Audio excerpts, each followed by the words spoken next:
not going to take this opportunity for granted. It's an opportunity, and I must appreciate the fact that I've been called to this kind of duty. Okay. Once again, good afternoon, everyone. There is nothing that I'm going to say this afternoon that is going to be new. Can we all hear me? Is everybody hearing me? Yes, sir. Okay. So I said there is nothing I'm going to say that is going to be new. It's everything that we've known before. We are only going to refresh ourselves. We are going to remind ourselves in preparation towards the forthcoming promotional examination. And I pray that we'll be able to touch every area that we need to touch this afternoon. Okay? So we're not going to waste time. We're going to start immediately. So, while I was looking back to what we've been saying before now, what we've taught ourselves before now, I said it's better for me to just start somewhere. Or is it possible for me to fill our pauses? Where do you want us to touch? Which areas do you want us to touch? Where should I not forget not to touch? Especially for those of us who, for instance, let me just say this. Maybe I should start by saying, let's simulate interview scenario. Let's simulate it. Simulation simply means that we want to feel what it is, what it is like when we enter into interview a panel. You know, when we step in, we'll be asked to introduce ourselves. Can we meet you? I'm sure nobody will escape that one. Nobody. Every one of us, we're going to introduce ourselves. And the tendency for us to be fidgeting, nobody is above that one. Nobody has conquered that one. We only have therapy for it. When you step into interview hall, you are bound to fidget, you are bound to feel somehow because something is at stake. And because there's something at stake, we want to conquer whatever fears that comes our way so that we can grab that thing that is at stake, which is our next promotion level, grade level. So when we step into interview hall, and then you set your eyes on those, our guys, tendency for you to feel like, Oluwa Romilowo is very, very high. So the first thing we would do when we step into interview hall is to take a very deep breath. You breathe in and you breathe out. By the time you do that, you're going to take control of yourself, because taking control of yourself matters a lot when we want to face interview panelists. You have to get over yourself. If you don't do that, if you are not, if you don't gather yourself and get stamina, you might be thrown off balance and you are not going to get it right. So,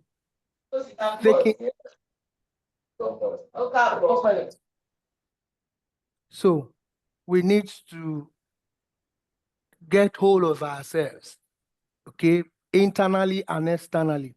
And taking hold of ourselves simply means that we take a deep breath. We breathe in and we breathe out. Then you now start to recollect all that you have one way or the other studied before the interview. And when you step in and you're asked to introduce yourself, can we meet you? Please don't say, my names are, no, my name is Gbolabo Omoniyi Okudero. Gbolabo Omoniyi Okudero, that's my name now. So you say, my name is Gbolabo Omoniyi Okudero. the Deputy Director, Admin and HR. I head the Admin and HR of Lagos State, Admin and Human Resource Department of Lagos State held District 6, and that is you. And if you're asked to go further to introduce yourself in line with your schedule, what you do in that your office, okay? And if possible, what you've been able to contribute to that your department, to the development of your department, vis-a-vis, you look at the small picture and then you now round it up with the with the bigger picture of who you are in your department, in your ministry, as the case may be. Okay, so if we have been able to undo that, you now be waiting for your turn. Definitely, now, your turn will take turn. Depending, but I want to assure us that when we are moving from directorate level, okay, for instance, those going to 16 or 17, 15, 16, 17, we might not be, depending on the number of people that will be interviewed, but be rest assured that those going on 16 won't be asked to come in large numbers. We won't be asked to come in large numbers. Might be 1 or 2, 3, so that they want to concentrate on individual person, okay? They'll concentrate on you, and they concentrate on the next person. But if it's still 13 to 14, sometimes 14 to 15, they might say, okay, bring them in, let them come in, especially on the time, okay? So if all of these things have been sorted out, we'll now they'll begin to ask questions. And areas that I know that we cannot escape, no matter what, we can't escape it in our interview sessions. Number 1 is Teams Plus, Teams Agenda. Yeah, we might know it very well. We might be familiar with it. But I want to give us 1 or 2 way out. Look at the Teams Plus. Which of these pillars affect your own ministry? Look at it very well. Which of these pillars affect your own ministry? Then bring out the government, bring out this administration's achievements under your own pillar. Bring it out and begin to marshal out your points. God will help us when they say, mention what Teams Agenda is all about. And they say, what is T, what is H, what is E, what is M, what is E, what is S. But I want to say this, that even if you know what T is, what H is, what ES, M, ES, and plus all about, you will be asked to relate that the pillar that affects your ministry. You'll be asked to explain it very, very well. For instance, traffic management and transportation. We want to agree with me that this present administration has done a lot about traffic management and transportation. Okay, the blue line rail that covers Okukumaiko to Marina, the red line rail that covers Agbado to Marina. These are the achievements of this present administration under the traffic management. And there are two major players in traffic management and transportation in Lagos State: the public investment and the private investment. So if you're asked to talk about the public investment under traffic management and transportation, you'll be talking about 500 trailer parks. You'll be talking about the blue line blue line lane that covers Okukumaiko to Marina, the red line lane that covers Agbado to Marina. And when you are now talking about private investment under traffic management and transportation, you'll be talking about road repairs and road maintenance. Road repairs and road maintenance. This one actually affects those people that are in transportation. So these are the areas that we will need to cover if you are in Ministry of Transportation. Road expansion, junction expansion, traffic management. These are the things that we should be talking about when we are asked to talk about team's agenda as it relates to our ministries, our MDAs. Okay. After you might have dealt with the T, you go to the H, and this one affects health and environment. People that are in Ministry of Health or Ministry of Environment and Drainage Services. We'll be talking about two players there also. We have the local investors and we have the international investors. Under the local investors, we are concentrating on healthcare facilities. Healthcare facilities. Now, if you look at the healthcare facilities, one of the main pivotal achievement of Mr. Governor in this respect is the creation of the health districts from District 1 to District 6. Why? Because Mr. Governor believes strongly that taking healthcare to the grassroots can only be done by the creation of these offices. That is the idea behind the creation of health districts. 1, 2, 3, 4, 5, 6. And healthcare facilities, somebody should mute. Is echoing, please. Can we mute our speakers? Mute now. Can we mute our speakers? So as we are doing this, let us also be remembering ourselves that the pillar that affects your MDA is key in this aspect of team's agenda, even if you know it all, even if you know what all the pillars stand for, make sure that the pillar that affects your ministry, the MDA, is well dealt with by you.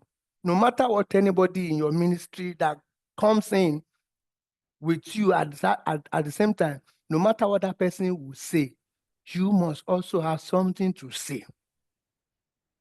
I remember very well the last interview that, don't let me go into that yet. So under the local investors, we have the healthcare facilities, we have the health insurance, and health insurance mainly is to take, one of the health insurance pillars or the channel of carrying this health insurance is what Lashman is doing. Lashman is doing that. And also under the international investors, we have the waste management vis-a-vis the duties of Loma and healthy lifestyle. So after the H, you go to the education and technology. And people that are in the Ministry of Education, you have a lot to say there too. When you talk about education, you talk about technology. When you talk about education, we have renovation of schools. We have teachers training. We have curriculum improvement in our schools curriculum. It has done I brought to bear a lot of improvement, especially in our public schools now. You see our model colleges thriving and doing well in competitions, even internationally, is because of the moderation and improvement that we have in our curriculum. Okay, then when we talk about the technology there, we have a lot to say. Is it about the technology in schools? Is it about business incubation? Is it about tech startup? or agile development. All of these things, we have a lot to say. And I started with teams agenda because we cannot escape it. We can't escape it. No matter what, it will come in one way or the other. It will come in one way or the other. They're making Lagos 21st century economy. Okay, support, and that two players are, there are also two players there. Support private sector, intervention in power and energy solutions. So we have two players there too. And the next one is entertainment and tourism. Entertainment and tourism. Under the entertainment, we have two players there too, culture and entertainment. Under culture, we have to boost creative economy, to develop all tourism assets, making Lagos attractive, making Lagos entertainment and tourism hub in this particular century we are talking about. So my take here is, let us focus on these themes and gender. While I will be jumping to the last one there, which is the gender equality and social inclusion, that is the plus. You know, we have Teams Plus.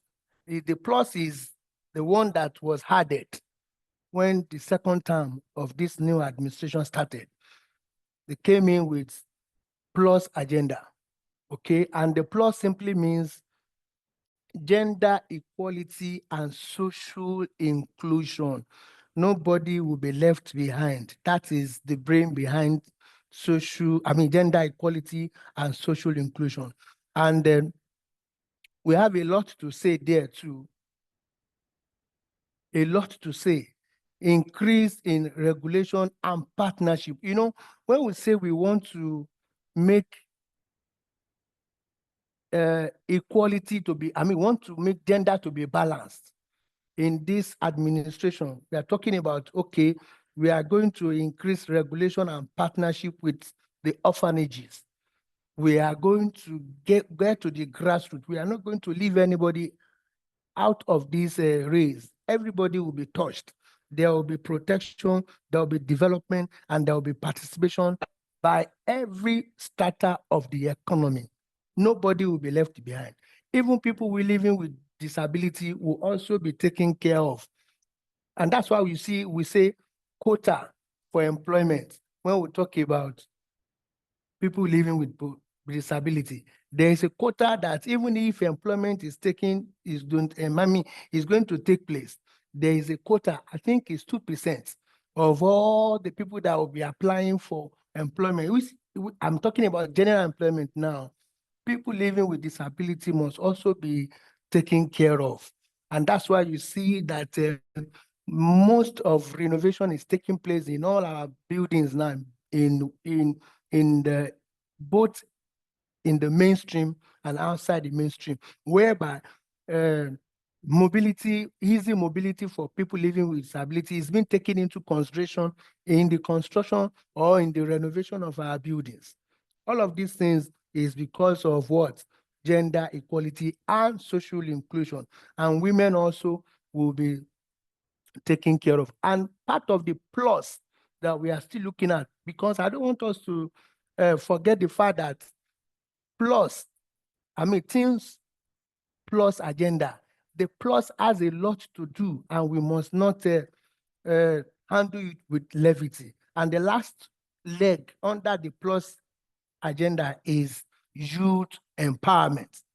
Okay, conducive environment for social economic growth, and we have to encourage political participation from the youth. So these are the plus agenda that the present administration brought to bear when they were coming in for the second term. So that's about Teams agenda. Let's look at it very well vis-a-vis our MDs. What are the achievements that Mr. Governor has been able to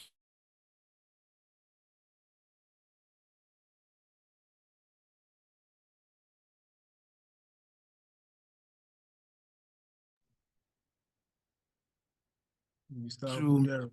record so far in your, because there's no ministry that will not. Hello? Hello? Yeah, your network is fluctuating. Oh, really? Yes, sir. It's okay now. Is it better now? Yes. Okay. So that's about Teams Plus agenda, which I said is very, very key. Please, let's go back home, look at those areas that affect your MDs, bring out the achievements so far, and then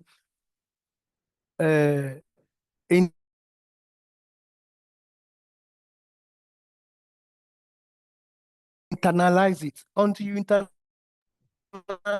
it, even there are some of us who are not familiar. Let's get familiar with those mandate of our MDs is very, very key. Hello, can you hear me? Yes, sir. Yes, we Okay, can. so thank you. So you have to be very familiar with our MDA's mandate vis-a-vis the team's agenda. It's very key, please. Very, very key. And another thing that that crossed my mind while I was looking into what should we actually look at this afternoon is this Betty. Okay, Betty Summit. You know,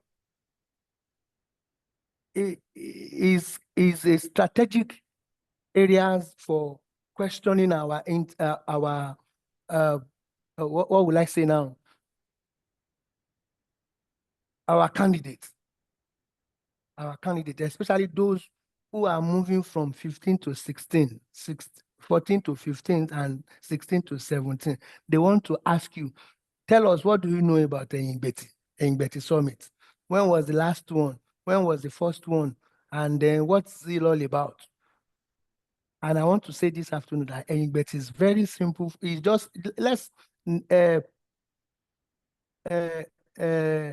internalize it. It's very simple for us to internalize. Betty came to be, okay, because of the nature of Betty itself. Because of the nature of Betty itself. Betty is a prominent historical location. Prominent one, historical location in Lagos State. Okay, is a very small settlement along Lagos Lagoon.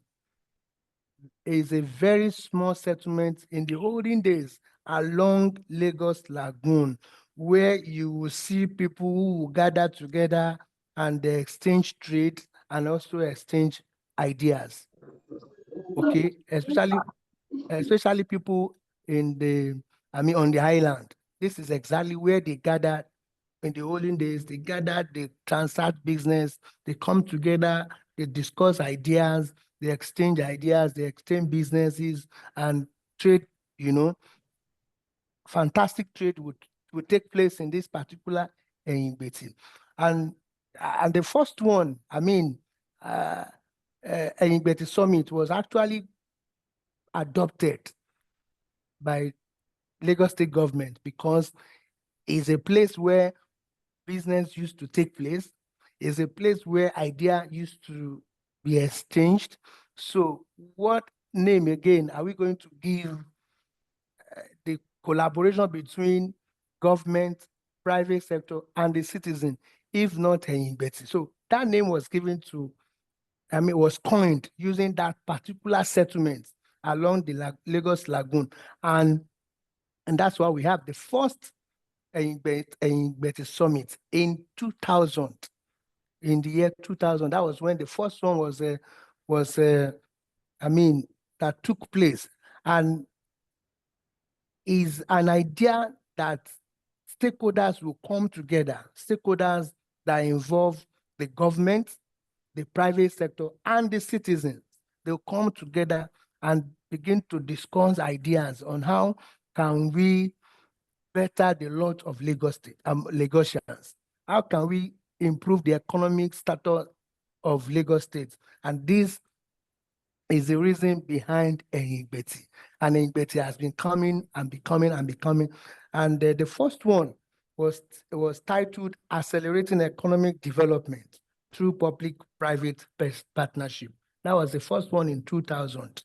And the last one that was held took place in 2022, between 11th to 12th of October 2022. And that one was titled Lagos 2022 to 2052, Charting the Path to Sustainable Socio-Economic Growth. Let me repeat it.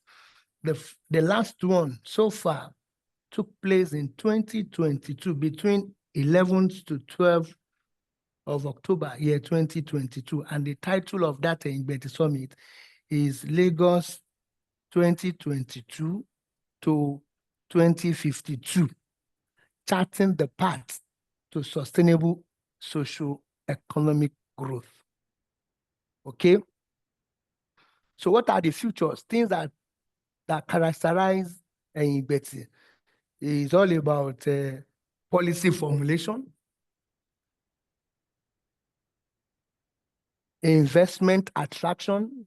Okay, when you want to bring in investors in and out of the country, in and out of the state, then public-private collaboration,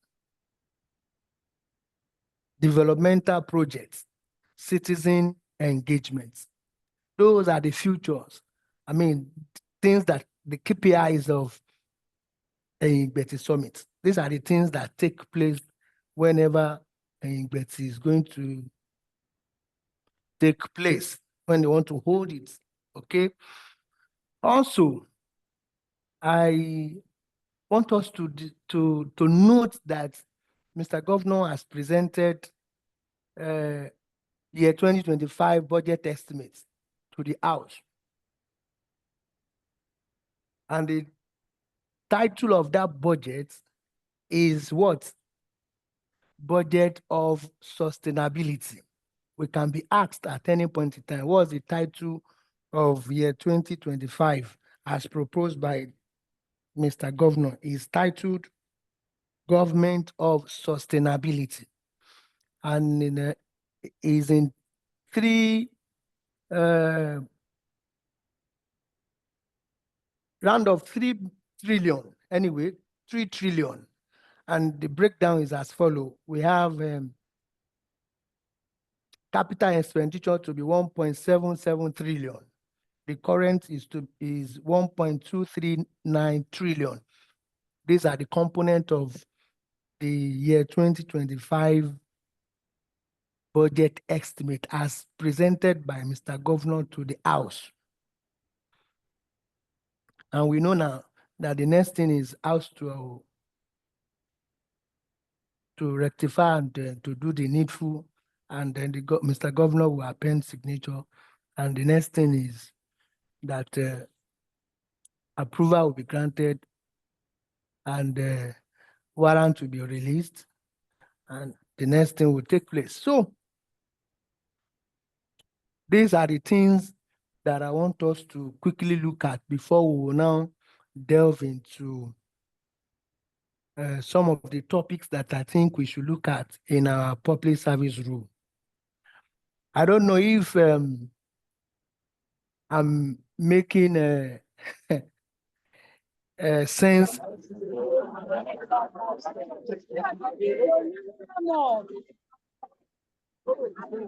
Hello? Yes, sir, you are making sense, sir. So maybe let's pause a little. Maybe anybody need question on the Teams Plus and the Eyigbeti?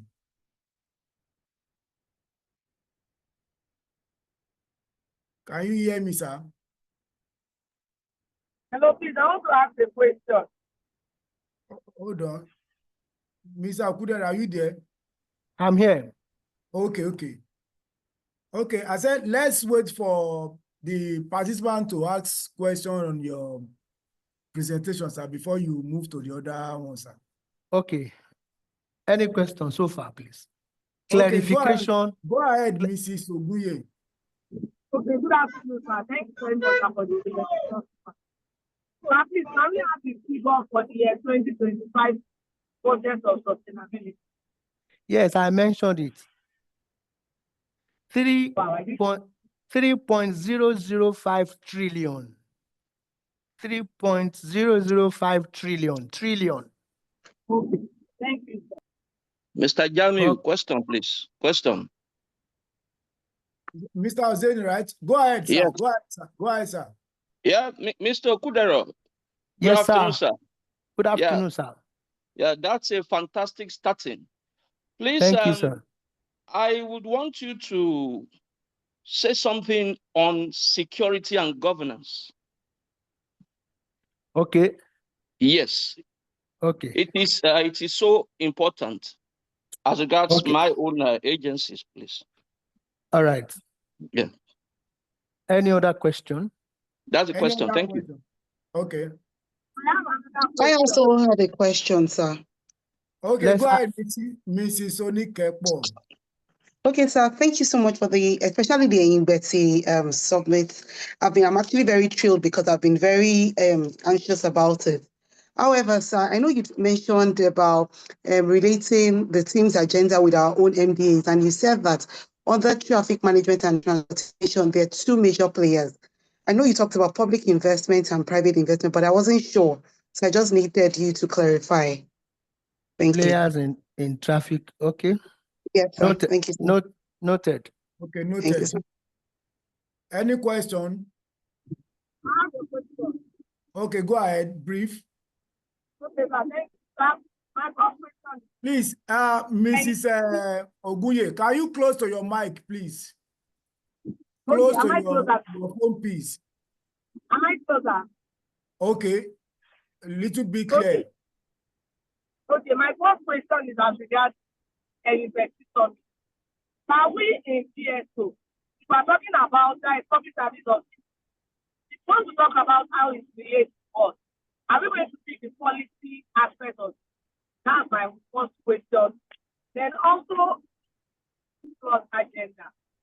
Which one in particular for us, the administration? Thank you.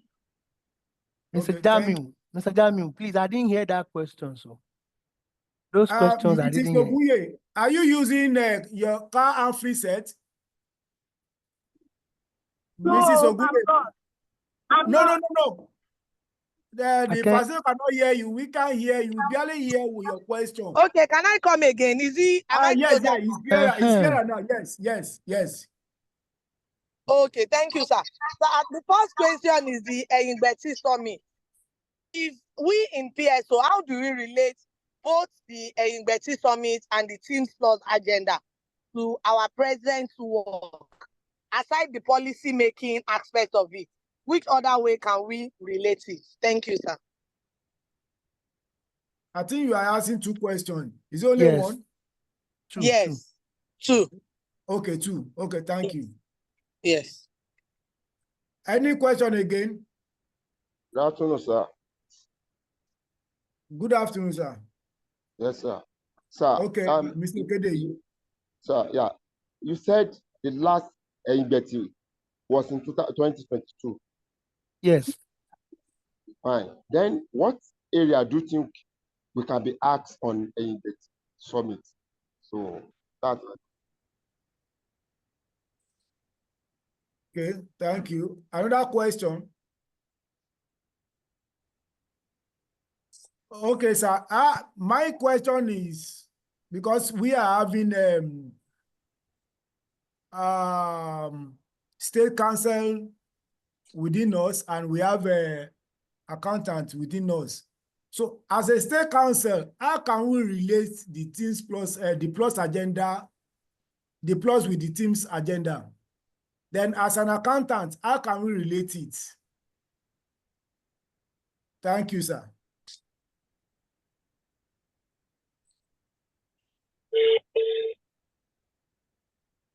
Quick question. Hello. Tọ́pẹ́ mo ti wà ń sàlẹ̀ o. Níbo ni ẹ? Dispatch ni mò ń dúró dè. Ó máa ti Okay, sir, you can go ahead, sir, with that Okay. question. The first person said I should not downplay the fact that security and Sorry, governance. sir. Before you go ahead, check the text bar, the chat bar. I think there is some question there. How does this agenda relate to lands matters? Poor audio, please. Okay. No. Okay. Is it better now? Is the audio better now? It's better. It's better now. It's better now. So All right. go ahead. Thank you. Thank you. So the first person said I should not downplay security and governance because it's something that has to do with his own MDA. Okay. So the last pillar in the team's agenda, not team plus now, team's agenda is the security and governance. Then there are two major players there, the security and governance. Internalize it, put the two at the back of your mind. By the time you internalize it and you break it down, that security and governance are the two players there, then you come to security. And under security, Mr. Governor has been able to revamp the RRS for more efficient service delivery. RRS. And you also look at it, the services RRS are rendering now, you also want to attest to the fact that they have been, they've been concentrated on, and more welfare has been catered for them, and the services to me has actually improved. Okay. Then you look at the expansion of community policing. We see police here and there along the roads and around the corridors, especially in the nights. You will see, part of police vehicles here and there. What are they doing? They are manning the inner streets and the major streets of Lagos State. That's security. And also you look at the need of expanding the CCTV coverage of Lagos State. So of recent, I think Command and it was the name of this new office under that Mr. Giwa was given a portfolio as a general manager, command and control, something like that, is because of security as it matters to Mr. Governor. So command and control now has a general manager. Why? Because we must man and we must improve the security of Lagos State, of people and the property in Lagos State. So the governance aspect, the second leg of security and governance is now governance. And if you look at it very, very well, what is taking place now, I'm asking people from lands now how they can also come in to have their own say under the team's agenda. If you look at the ease of doing business, lands has gone very far now. Automation has taken place in Lansborough. So ease of doing business, lands can come under it because governance, and I've said it before, that wherever we have government, there will definitely be governed. And when we have the governed must be taken good care of. And one of the ways of taking good care of the governance, of the governed, who happens to be the kings and the queens, is to ensure that when they get to our office, the ease of doing business, they must feel it. And that's what Lance has done. Lance has been able to a lot of automation that even in the corner of your room, you can apply for chatting, you can apply for CFO and all of those stuffs under Lansborough. So under governance, ease of doing business is playing its role, and then civil and public service reforms under governance. We have a lot of reforms that are taking place now. A lot of reforms that are taking place, even a lot of reforms are taking place at the local government levels. So under security and governance, a lot can be discussed there as it affects to particular MDAs, as it affects to particular. So people under lands have been able to address your question, ease of doing business, is this governance for you? I'm very sure you must belong to this pillar. And I'm also sure that people under PSO will belong to this pillar, security and governance, because PSO comes up with different forms of policies and reforms. So I've been able to address that area.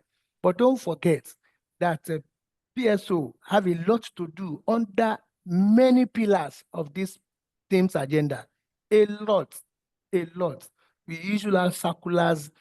Why? Because each policy of the government under any of these themes plus must be circulated appropriately, must be given the deserved publicity.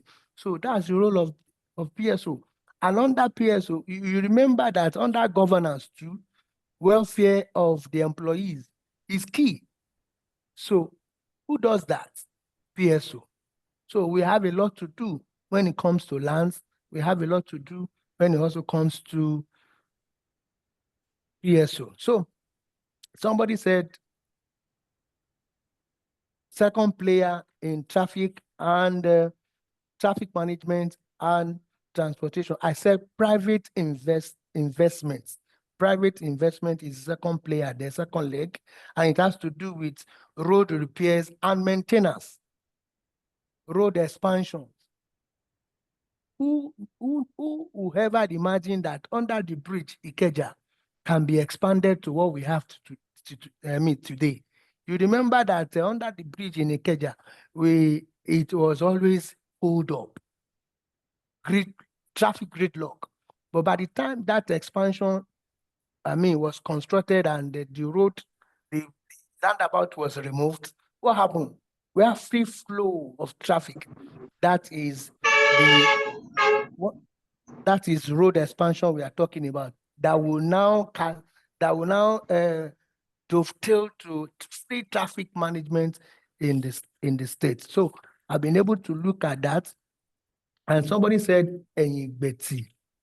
I said that Betty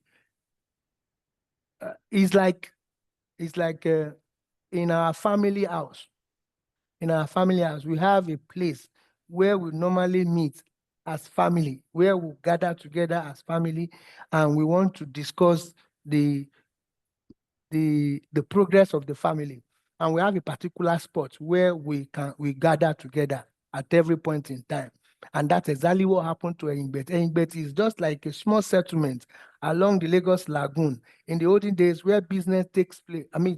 Business and exchange of business, exchange of ideas was taking place. And for Lagos State to say, okay, if we are coming up with economic ideas, how to better the lot of Lagos State, how to make Lagos State, with the mindset of making it 21st century economy. And, that place was now being designated as the name for this economic summit. And it's called Eyigbeti Summit. I don't know if I've been able to answer that question there. So I think remaining state council and accountants, how they have their roles to play. Am I there? Yes, sir. The roles to play by state council when it comes to team's agenda. A lot to play, you have a lot to do. When we talk about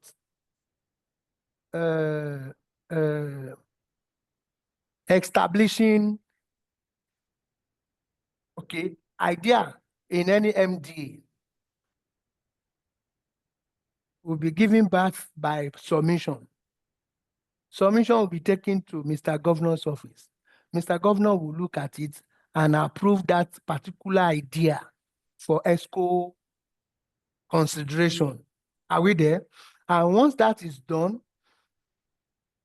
ESCO consideration will be the next thing that MDA will face. Once ESCO consideration has taken place and it becomes a law, then State Council, Minister of Justice have a lot to do in that line of duty.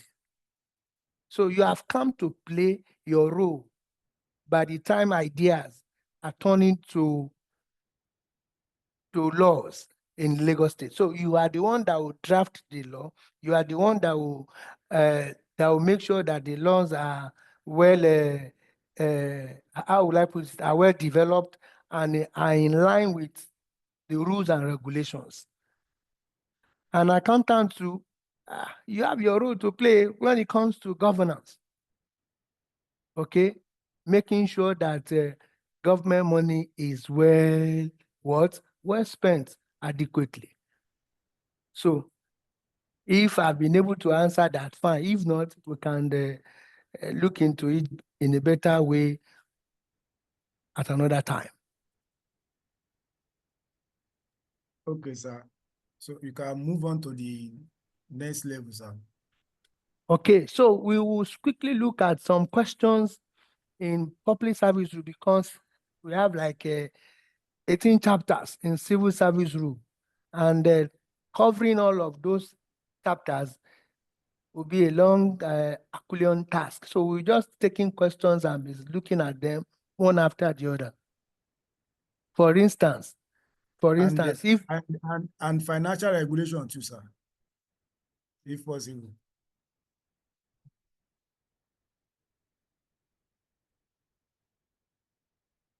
Are you there, sir? Are you there, Mr. Okudero? Hello, Mr. Jam. Okay, I can hear you now, sir. I said, Okay. Yeah, I said, and financial regulation if we have time. Okay, I pray time will permit us because a lot to cover. That was why I started with those outside the public service rule, summit, budget, and you know that also we will come and be touching them one after the other. For instance, you are asked who is a child of a public servant or who is a child of a civil servant. Who exactly is a child of a civil servant? And you'll be asking yourself, my firstborn now is my child. So we have that in chapter 1.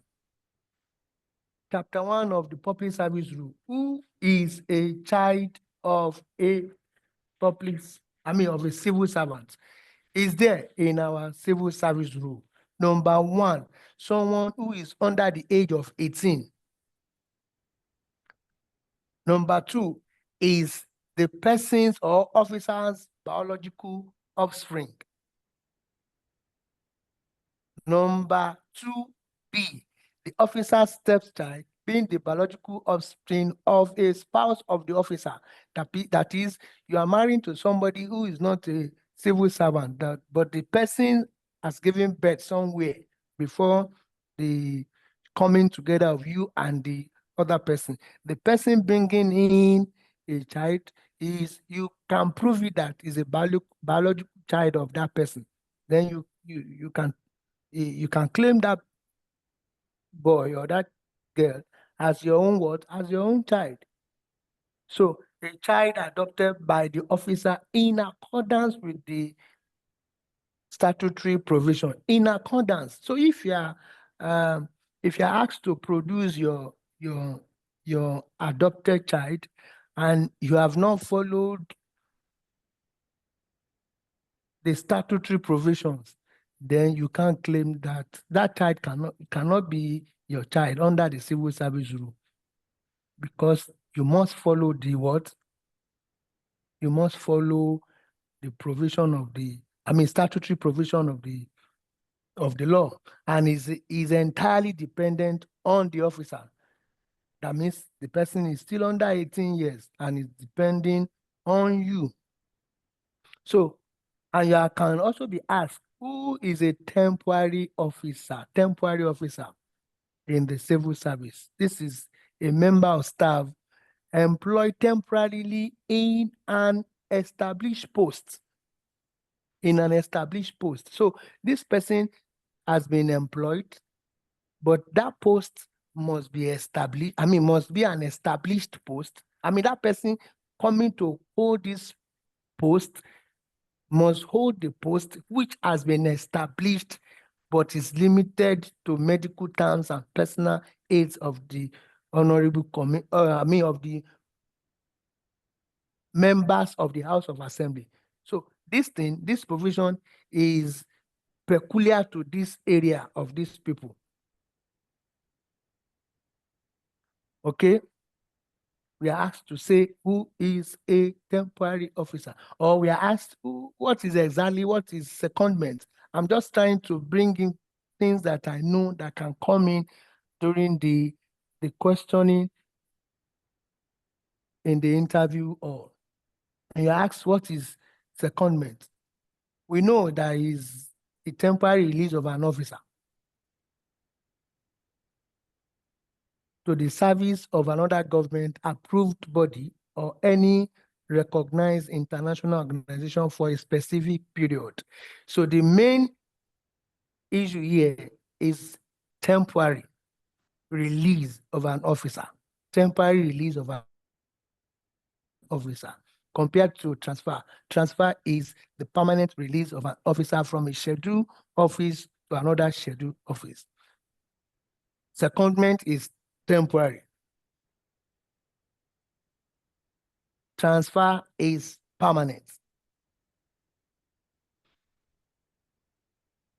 Or we can be asked, how many ways can an officer exit from the service? How many ways can an officer exit from the service? It might not be a direct question like that, but from the question, you should be able to know that this question is actually talking about exit from the service.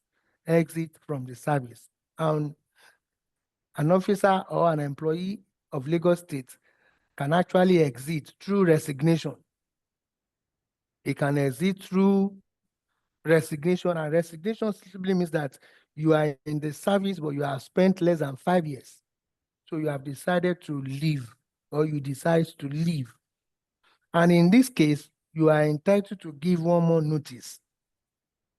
One more notice that I want to leave, or you pay 1 month salary in lieu of notice. 1 month salary in lieu of notice. You can also decide to withdraw your service. You can also decide to withdraw your service, and that is someone who has been in the service, but he has spent or she has spent more than 5 years in the service. But the years that this person has put in the service is still very, very, very low to 10 years in the service. So same conditions apply. But when we now talk about retirement, we have, there are ways of, you can leave statutorily. You can leave statutory retirement, which is you are 35 years, you have spent 35 years in service, or you are now what? 60 years of age. 60 years of age. Either of the two, which one comes first, you will definitely bounce out of the service. And the last one there that we don't normally take cognizance is redundancy. Redundancy simply does not mean that the person is not useful. It does not mean that that person is not useful, but it could be that that officer's service is no longer required by reason of redundancy. And the redundancy can take place by the fact that that office does not exist anymore. Okay, that office does not exist anymore. So that person could be, and the service of the person, of the employee, might not be required anymore. So the person will be asked to leave. And what is misconduct? Here is the normal way, the normal thing that we normal, when we say somebody misconduct, the person has misfired. Misconduct is defined as a specific act of wrongdoing or improper behavior which can be investigated. And when it is being investigated and proved, it can also lead to termination or what? Retirement. Termination or retirement. And then I want to ask, is anybody that can help me from the chat room that what's the difference between misconduct and serious misconduct?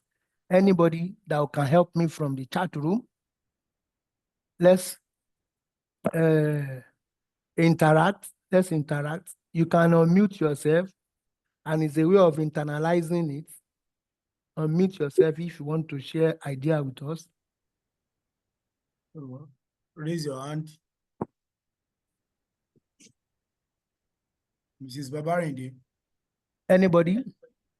Good evening. Good evening.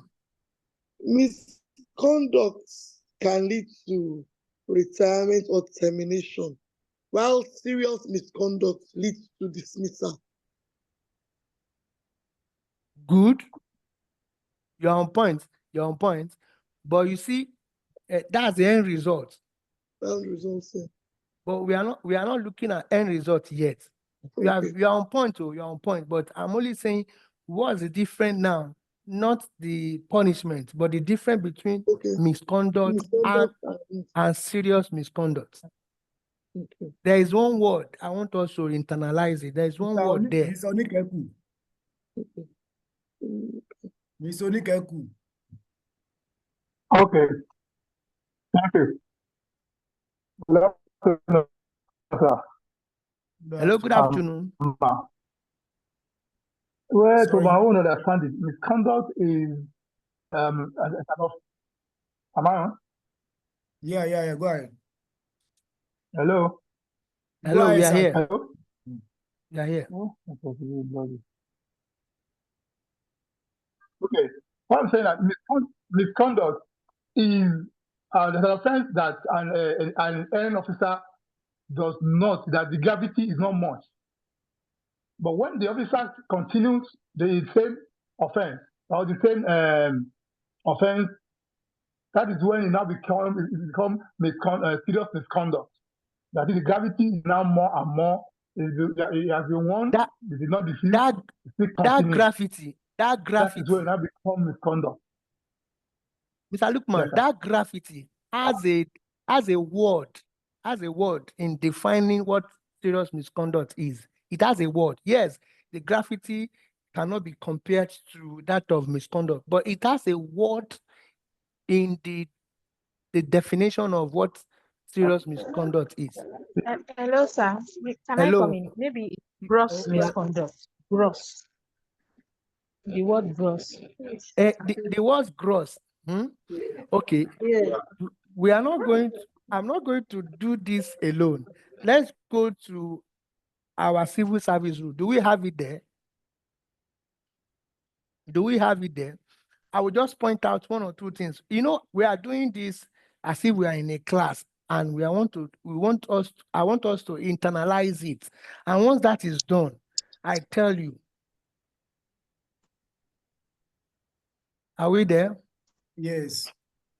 So look at the page 40 of our public service rule. Are we there? Misconduct is defined as a specific act of wrongdoing. Specific act of wrongdoing or improper behavior, which can be investigated. Now turn to page 46. Page 46. It says serious misconduct is defined as specific act of very serious wrongdoing and improper behavior.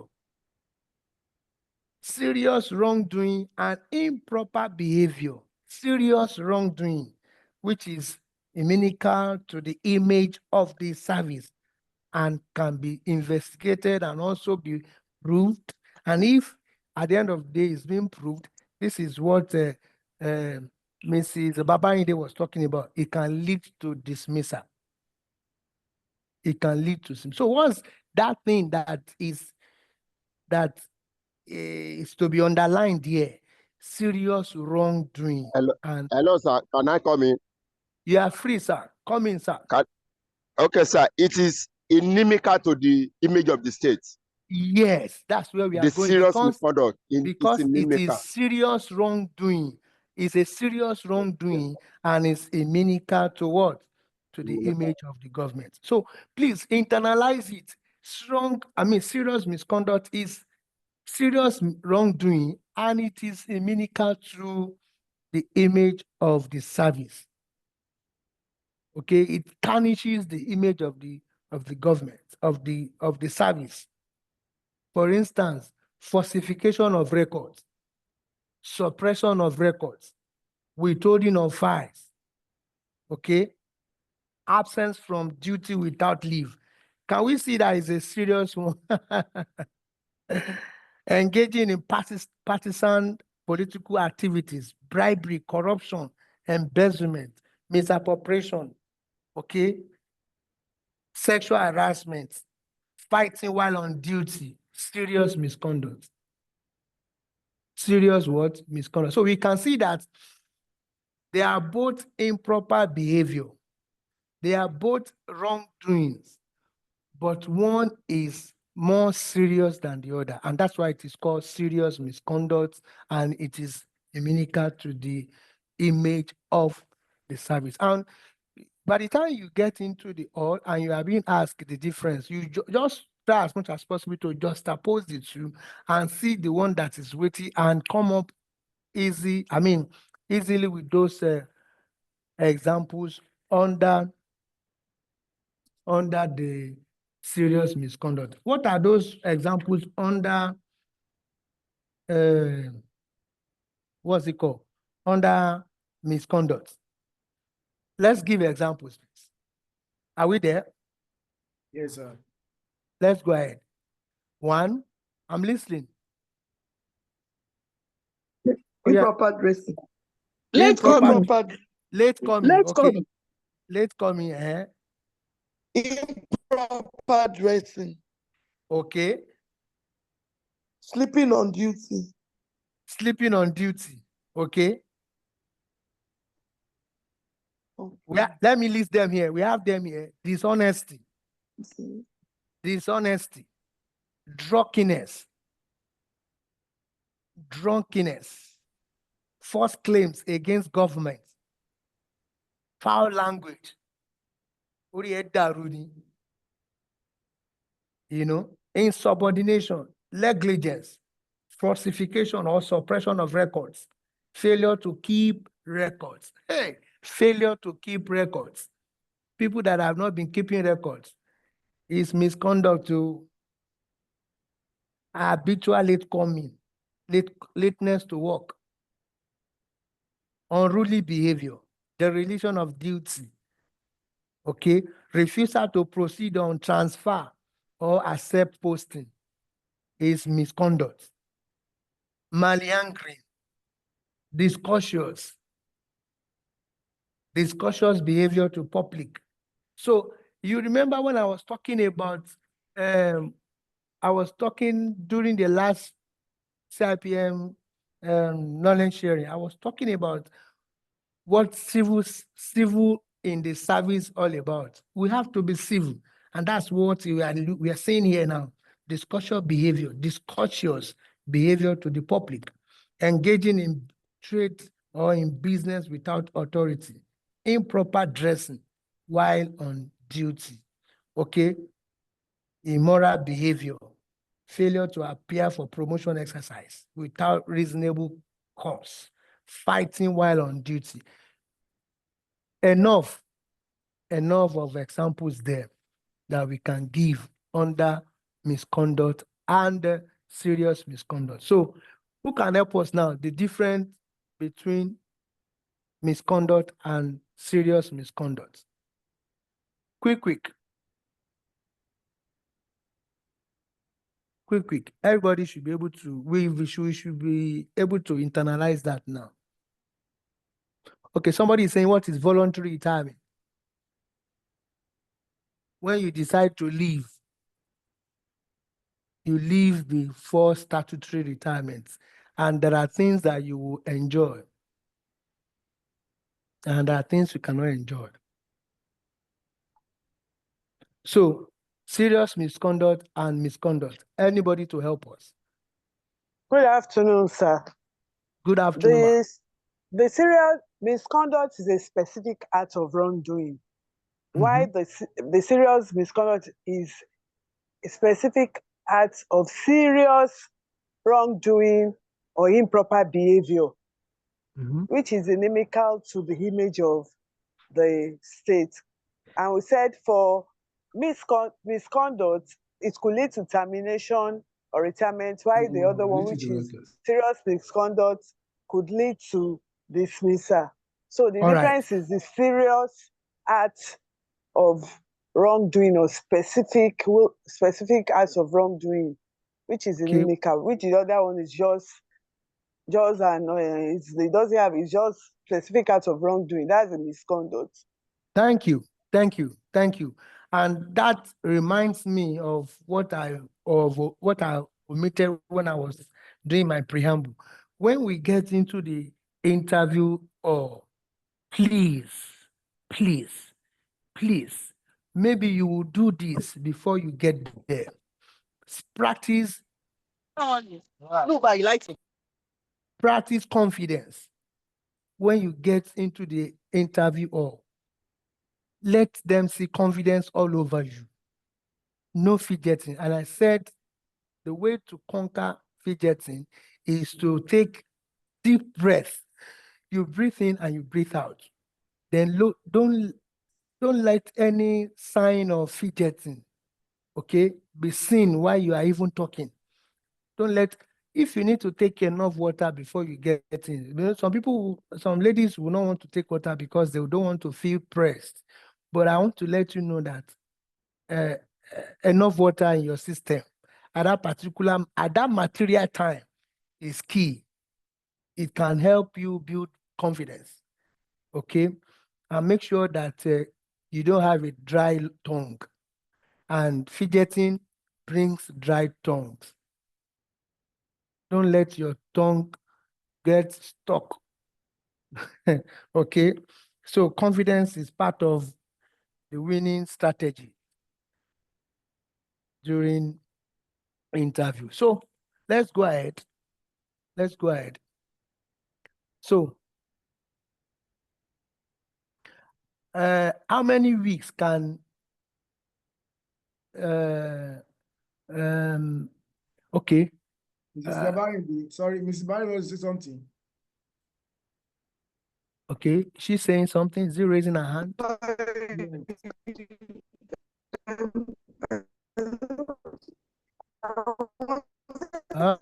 The network is bad. Yeah. I don't know. Is it from me? Is it only 4? No, it's from 1K. You know, you mentioned. Can you take that question again?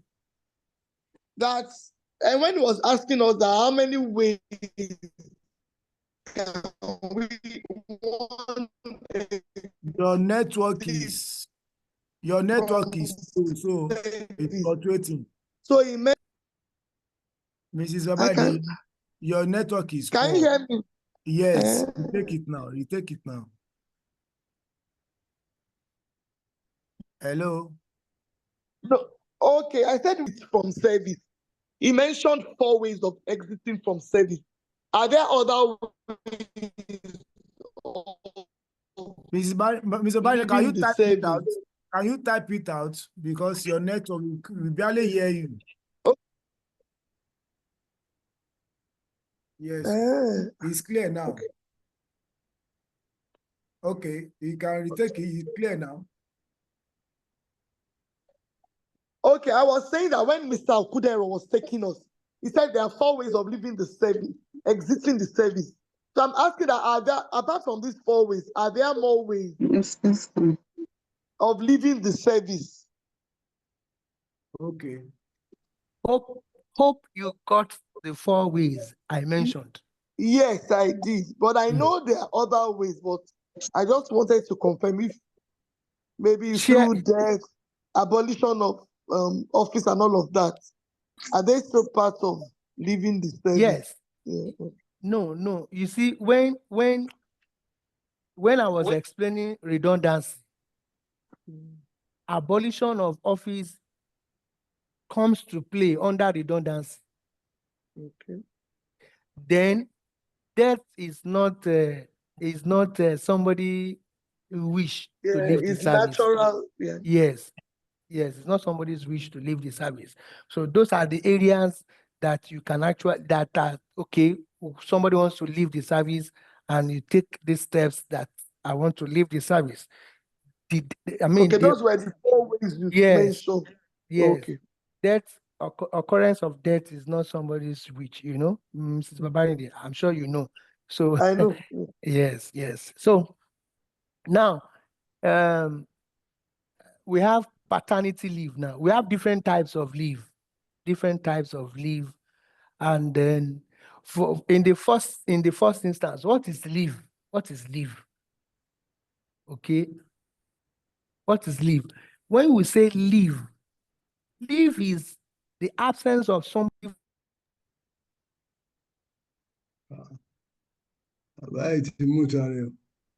I'm back. Don't worry, I'm back. Leave. You leave. Leave is absence of somebody from duty post, but it must be authorized. So leave simply means authorized way of leaving your duty post. That means when we find you on your duty post, you are not there. Okay, fine. You are not there, but were you given approval? And there are different types of leave that we can take to absence ourselves from duty post, but it must be authorized. Please, it must, you can define by saying, yes, leave is the absence of an officer from duty post, but don't forget to add authorized way of leaving your duty post. And different types of leaves are there in the civil service, in the public service room. And where can we find our leave as a topic? Where? Chapter what? Chapter 12. Chapter 12. Thank you. So let's go there. So now, okay, I omitted for a specific period when we are defining leave. I omitted it. It's because it's part of me. So I just know that you must be authorized for leaving your duty post. But now let's add to it that for a specific period, you can't leave your duty post forever. You must come back. So the coming back is now the specific period. And your leave address, where we will find you when you're on leave, what you earn, and things like that. But I want us to look at types of leave. We have the annual leave, proportional leave, deferred leave, casual leave, but the most one of the most recent ones is the what? The paternity leave. That is a male employee whose wife just puts to bed, and this male employee will be allowed to go and stay with the baby, bond with the baby, help the mother for a period of 10 days. And this male employee can only enjoy this opportunity for the first and second what? Issues. And I want to ask this practical question. A female employee of Lagos State who is not married, but now carrying pregnancy, can this female employee enjoy maternity leave?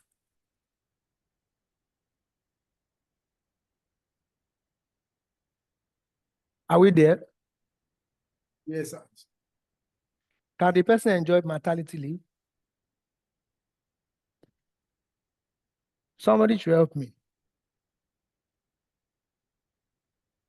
Good afternoon, sir. Good afternoon, ma. From my own point of view, I feel the female employee should be able to enjoy the leave because it was not stated in the civil service through that whether married or not. They just said a female first or second. So we don't want to know whether the female is married or so far it is first and second delivery. Thank you. Thank you, sir. You're welcome. Thank you.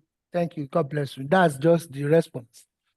What's our business with the fact that Omari Komari? All we can see is pregnancy and she has put to bed. Go and take care of your baby. And the first and the second child, the female employee will enjoy 6 months. And then the third child, she will enjoy 3 months. Somebody wants to ask a question. But before then, I want to ask, the first and second issue, if they happened before this person was given employment, what will happen? Somebody should help us. This is a practical. Mrs. Shinaba. Hello. Answer the two. Okay, Mr. Ashowumi, go ahead, sir. Thank you, coordinator, and my Oga, Dr. Okudero. Yes, sir. Thanks for leading us, sir. Thank you so much, sir. If the person has had the two child before joining the service, and yes, children or the two children, and in the process of filling a record of service, it was not mentioned. Perhaps she might be excused. But however, if it is mentioned in a record of service that she already had 2 children or more, then she will not enjoy that privilege because it is meant for the privilege is for first 2 of a civil servant. But if a record has shown that she already had the first 2, she might not enjoy it. That is what I think is in the policy, sir. Okay. Who else? Who wants to share idea with us? Mrs. Shinaba, how you are coming? No?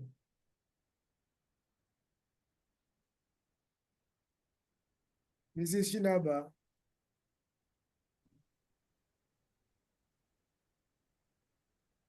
Ms. Ade, I'm with you. I'm with you. You raise your hand up. Good. Answer the question. Yes, I said yeah, it's not about what he just finished he was talking about now. I wanted to contribute to the previous one that how a female civil servant or whatever. So I wanted to say that that person ought to be confirmed even before you look at whether the law says this or the law says that. So once that person is a bona fide staff, is confirmed, so all other things can dwell in place. Okay. But, okay, thank you. But the one my colleague just spoke about now, the female civil servants' children, the one she has before getting employed or whatever.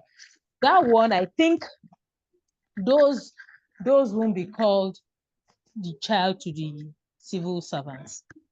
Though they are biological, but they were my own suggestion. I don't know how it is. though they were biologically given birth to by the person, but they were not given birth to during the period of service or during the period she got employed. That's just my take. Thank you. That's Any very other good. one? Any other one? Any other Can I speak? contribution? Can Good I speak afternoon. on the last speaker? Okay, that's Yeah, good, sir. yeah. This is an opportunity for us to deliberate. Let's deliberate. So yeah. Okay, Oh, sir. sorry. Do I have the floor? Yes, sir. Yeah, Yes, sir. Mr. Shomi, go ahead. Okay, thank you. The public service rule did not say whether the woman give birth to the child while in service or not. But the rule says that the child must be less than 18 years, must have attachment in terms of giving back to the child or adopted the child or perhaps coming from the other. Show me your network. Mr. Show me your network is bad. Okay. Please, I'd like to say something, please.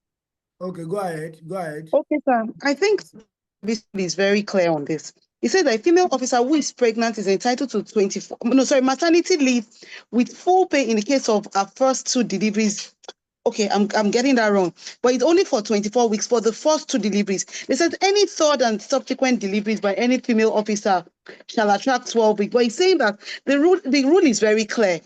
Regardless of whether the person gave birth to the children in service or out or before the person came into service, it's the first 2 deliveries. That is what the rule says. Okay, good. That's my take. And this is the way to always interpret any law wherever we find ourselves. What does the law say? The law says first 2 deliveries. So the onus is on us as well as the female employee when she's coming in to fill the appropriate information. Don't forget that if we are not privy to these first 2 deliveries, to these 2 children, you cannot also claim, you cannot even lay claims on them with respect to whatever the government can, because whatever we want to do, we will also make recourse to what? To the record of service. So that's what the civil service rule says. First 2 deliveries, not before entering the service or during the service. First 2 deliveries. Very, very explicit. Very, very explicit. So you now see that HR, we have a lot to do when it comes to onboarding our newly recruited officers.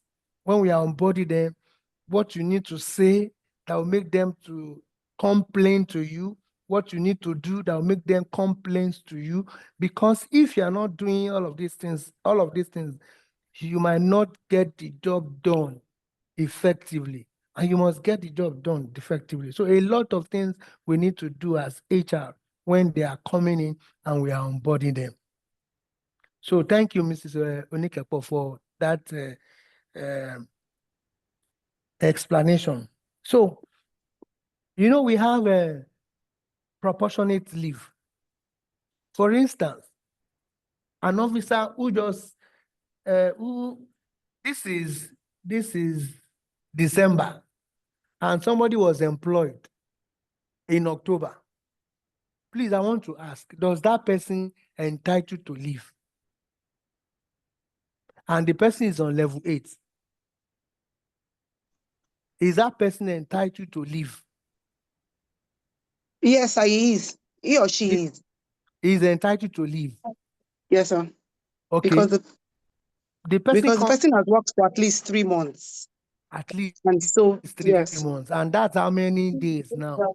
So it will be 3 months over 12 months times 30 days. Times 30 days. And that's how many? It's in our civil service rule. Oh.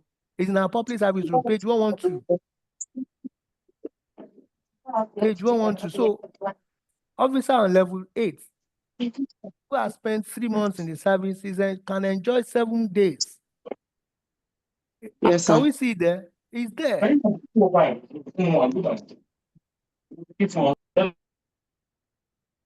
It's there. So that person can enjoy it. That person can enjoy the 7 days. Is the civil service that says so, not anybody that is claiming that. But the only way out, I mean, the only reason why someone cannot enjoy leave is when the person is under what?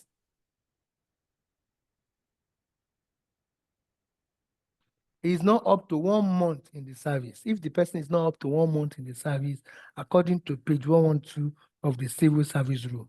Okay, so what is sabbatical leave? Still under leave. Still under leave.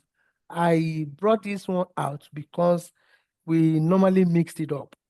This is the absence of an officer on grade level 15 or equivalent and above. Level 15, equivalent somewhere else or above.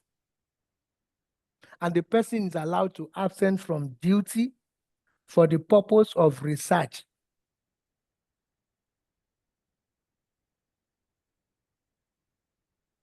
Okay, for the purpose of research, either within or outside Nigeria for a particular period. What period is that? 12 months, once in 5 years. Is in the civil service rule. So, 1 year. and it's renewable. But let me say this. It's not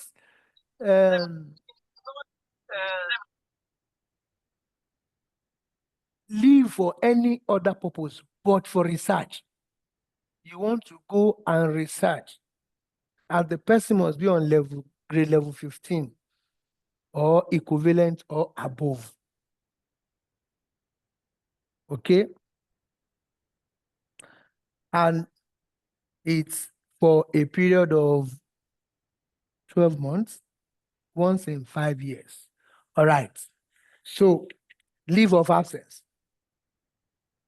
Let's look at leave of absence. That's another one we mixed up. Leave of absence. We've said this several times, that leave of absence is given for one major reason, as it affects public policies. Okay? And there are 4 reasons for granting leave of absence. Number 1, to join your spouse on course of instruction. Your spouse is on course, and that course is for a period of 9 months. It could be abroad. You can also take leave of absence for elective appointments.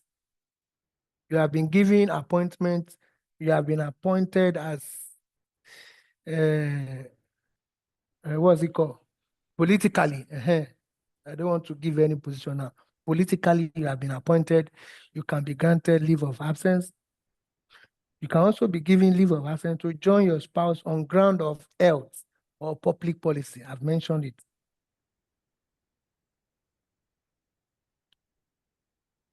You can also be granted leave of absence if your spouse is the president, vice president, governor, deputy governor, chairman, or vice chairman. Vice chairman. So these are the reasons why you can be granted leave of absence.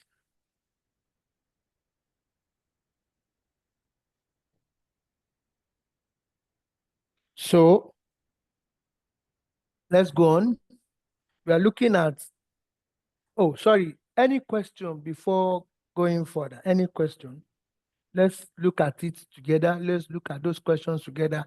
Don't forget that when you enter into the hall, let confidence be seen all over you. No fidgeting, no shaking in your voice, no cracking voice. Take enough water, taking deep breath and breathe out. Breathe in and breathe out. And it's not something you should do for people to see you doing it. No, don't do it obviously. Just do as a normal way of taking your breath in and you breathe out. Okay?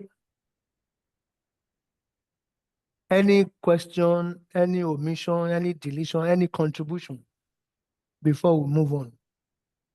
Or which area you think I should have touched and have not touched it? Let's look at it together, knowing fully that everybody must pass this interview. Everybody.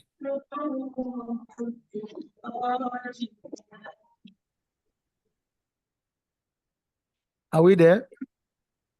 Okay. Yes, sir. Should I go on? Go on, sir. Okay. There are major documents that are needed for processing insurance benefits when an employee of Lagos State is deceased. What are the documents that HR will need? If I'm in the if I'm amongst the panelists, I will ask that question. Who is there to help us? Number one, death certificate. We need it. Number two, obituary, if available.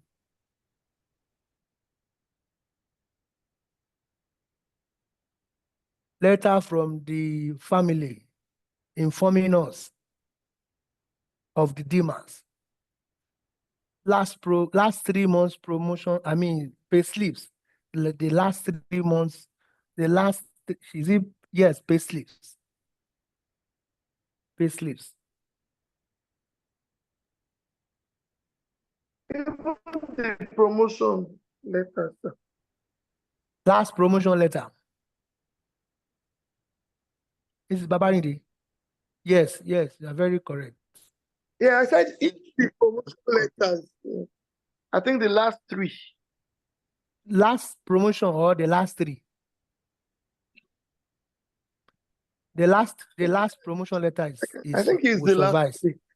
The last one will suffice. Will Last suffice. one. Okay. Yes, will suffice. Yes. Okay.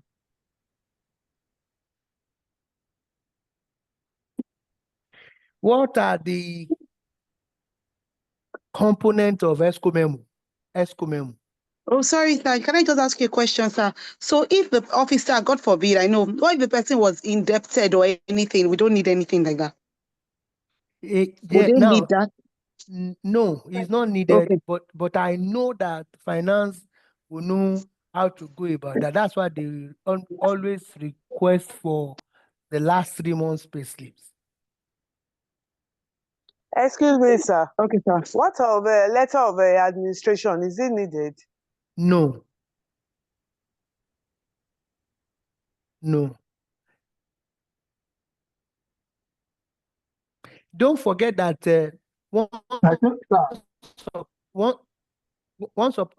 I'm listening. I'm listening. So I think the last administration is when the money, the sums are put, and the owner have a insurance. Okay. What you've just said now, Mr. Lukman, that one has to do with something else, not insurance. You see, once we write to finance knows what to do about the letter. Somebody wants to talk. Please, somebody is raising hand. Sir, thank you very much for the session, sir. I want to check something to the letter of administration that someone asked. I think in a Ministry of Finance, that's why there's something called I'm not enjoying this thing. I can't hear you very well. I said that's why there's something called death benefit nomination form. Yes. Insurance. So when every officer is obliged to fill it, Ministry of Finance, they scan. Hello, hello, excuse Mrs. Amino, please. We barely hear you. We barely hear you. Close to your mic. Oh, please, Can okay, you let close me to the mic? Yes, I am. Sir. We can't hear you. We can't hear you. What about now, sir? Yes, yeah. Okay, it's better now.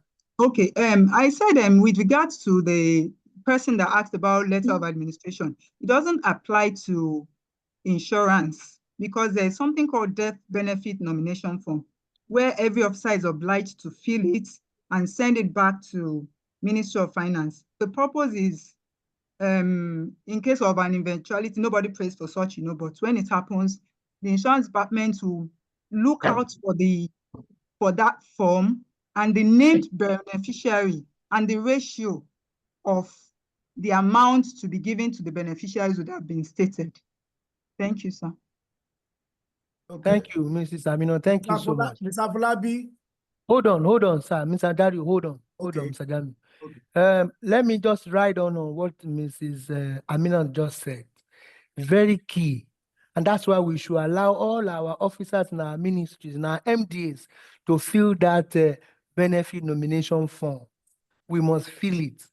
And sometimes we need to keep updating it. When you feel like updating your next of kin, your ratio at any point in time, please consult the HR. You feel like changing the ratio you have filled before now, and I think I want, you just go ahead and approach the HR. The HR will do the needful. And for HR who does not know what to do about it, please consult with Ministry of Finance and do the needful.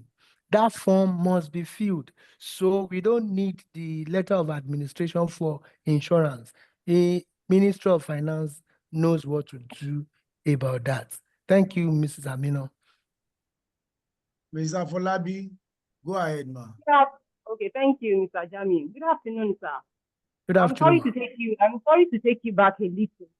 As regards maternity leave. This question just crossed my mind that an officer who was just employed, maybe like let's say 2 months in service, and she came in pregnant, had a baby. What happened?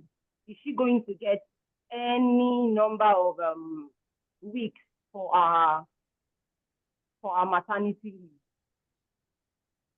Okay, you want to take me back to what Mrs. Adiola Shinaba was.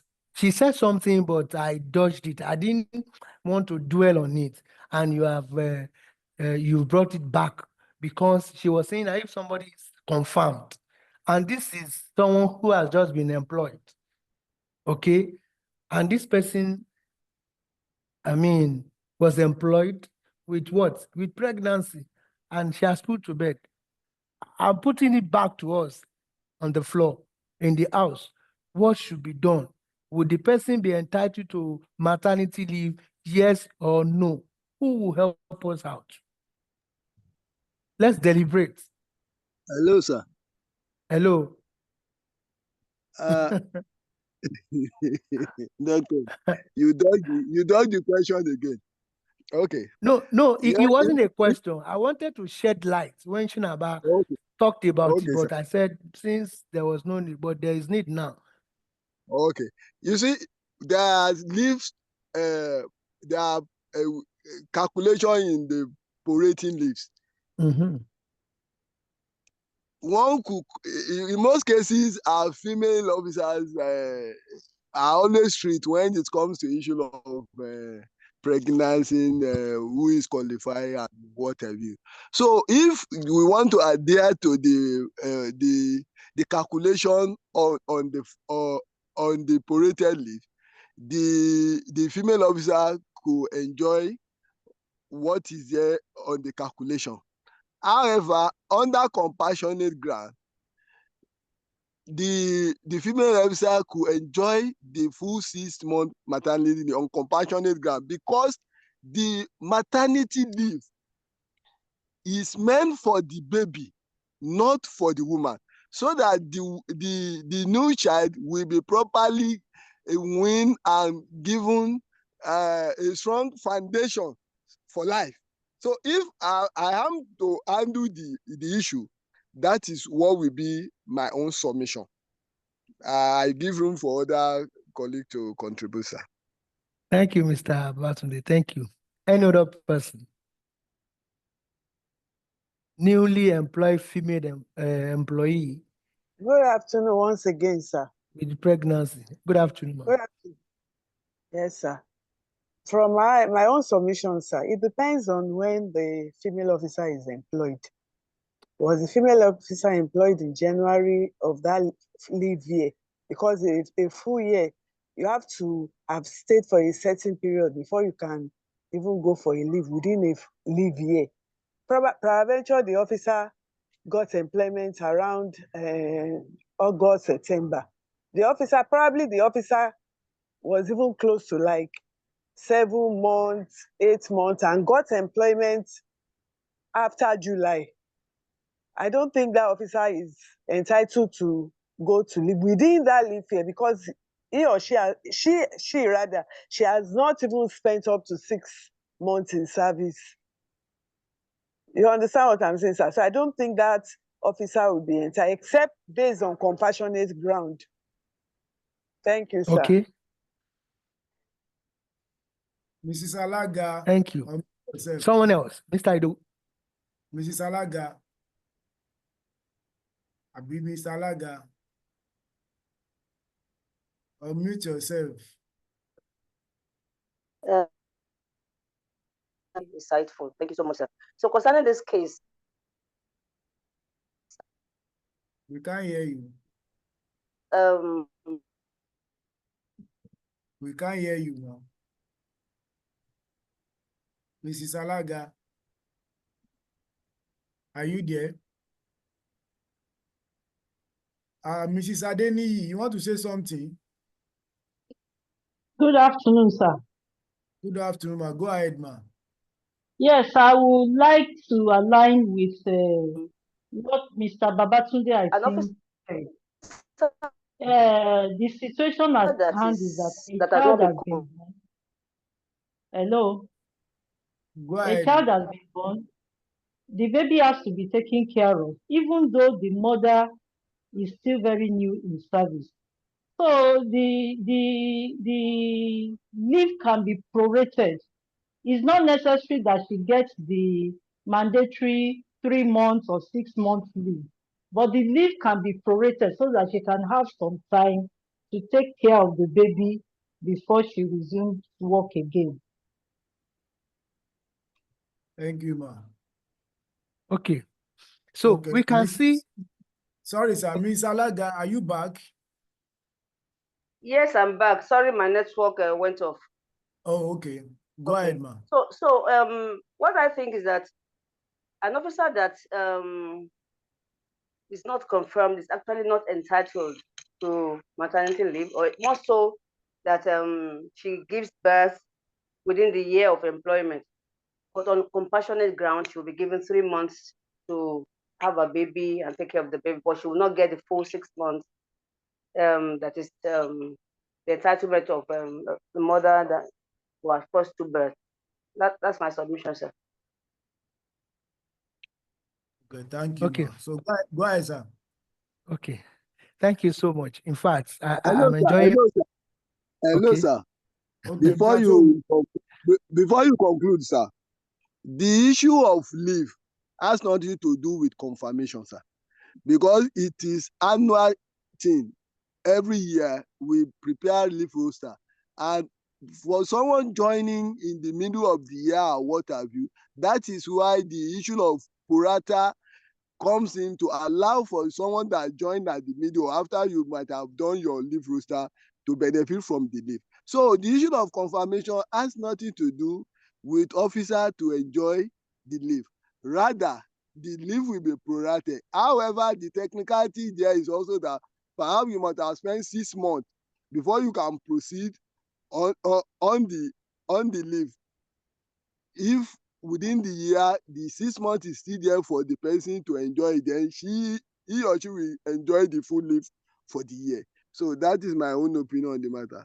Thank you for the privilege, sir. Thank you, sir. Thank you, Mr. Babatunde. Now, you see, if we pull all of us together now, are we not good enough to revise the new public service rule? You know, there are some ambiguities there now.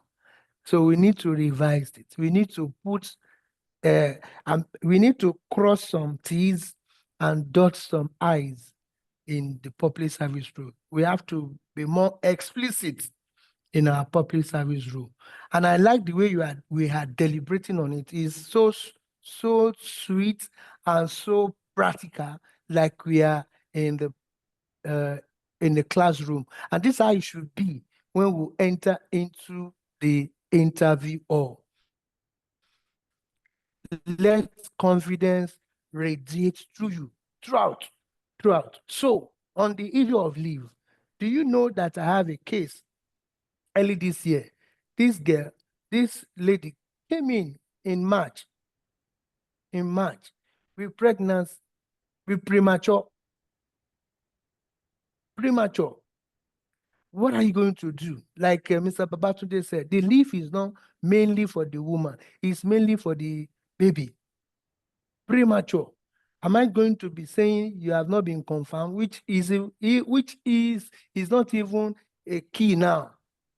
It's not part of it. So this lady and the baby must go on leave, on maternity leave. Premature baby. She brought the premature baby, and I was like, what can we do? So I consulted with my PAMSEC and we discussed it, and on compassionate ground, go and take care of your baby. And this is what HR is all about. This is what HR is all about. For you to be an effective HR person, you must first of all love people. When you love them, you begin to take care of them accordingly. So I don't know, I don't need to overflog it. Compassionate ground. So let's move on because of time. Let me just jump. We've been able to look at leave, but I want to look at some abbreviations in service. What is KIV? I know we know it. KIV. Hello, Mr. Okudero. Mr. Okudero, sorry, sir. Sorry. Yes, Keep in view. You were trying to say something about ESCO memo then. Oh, sorry. Yes. Yes, ESCO memo is important. Yeah, Very yes. He said the component of ESCO memo. Yes, the component of ESCO memo. Definitely, you have the introduction, you have the body, and you have the conclusion. Now, when I want us to understand something. ESCO memo is not abstract something. It's not. ESCO memo is giving birth to as a result of approval given by Mr. Governor to your submission, the idea you are proposing to the administration. For instance, you have been passing through Igondo. Hypothetically now, you are passing through Igondo, and there's this particular road that has been given, what's it called? Motorists, headache. When you get to that junction, it's too narrow and it's giving you concern. And as an engineer, you will get back to your ministry, come up with the idea of what would be done on this particular road. You discuss with your peers. Your peers say, this is good idea. You put up submission. You send the submission with cost estimate and every other what have you. Then you send it to Mr. Governor. Mr. Governor will look at it and says, yes, this is what we are talking about. This is what has been on our minds for long. So Mr. Governor says, approved for ESCO presentation. That's what ESCO memo is all about. It is the same, your submission, but now going to come in form of a structure. You know, hello.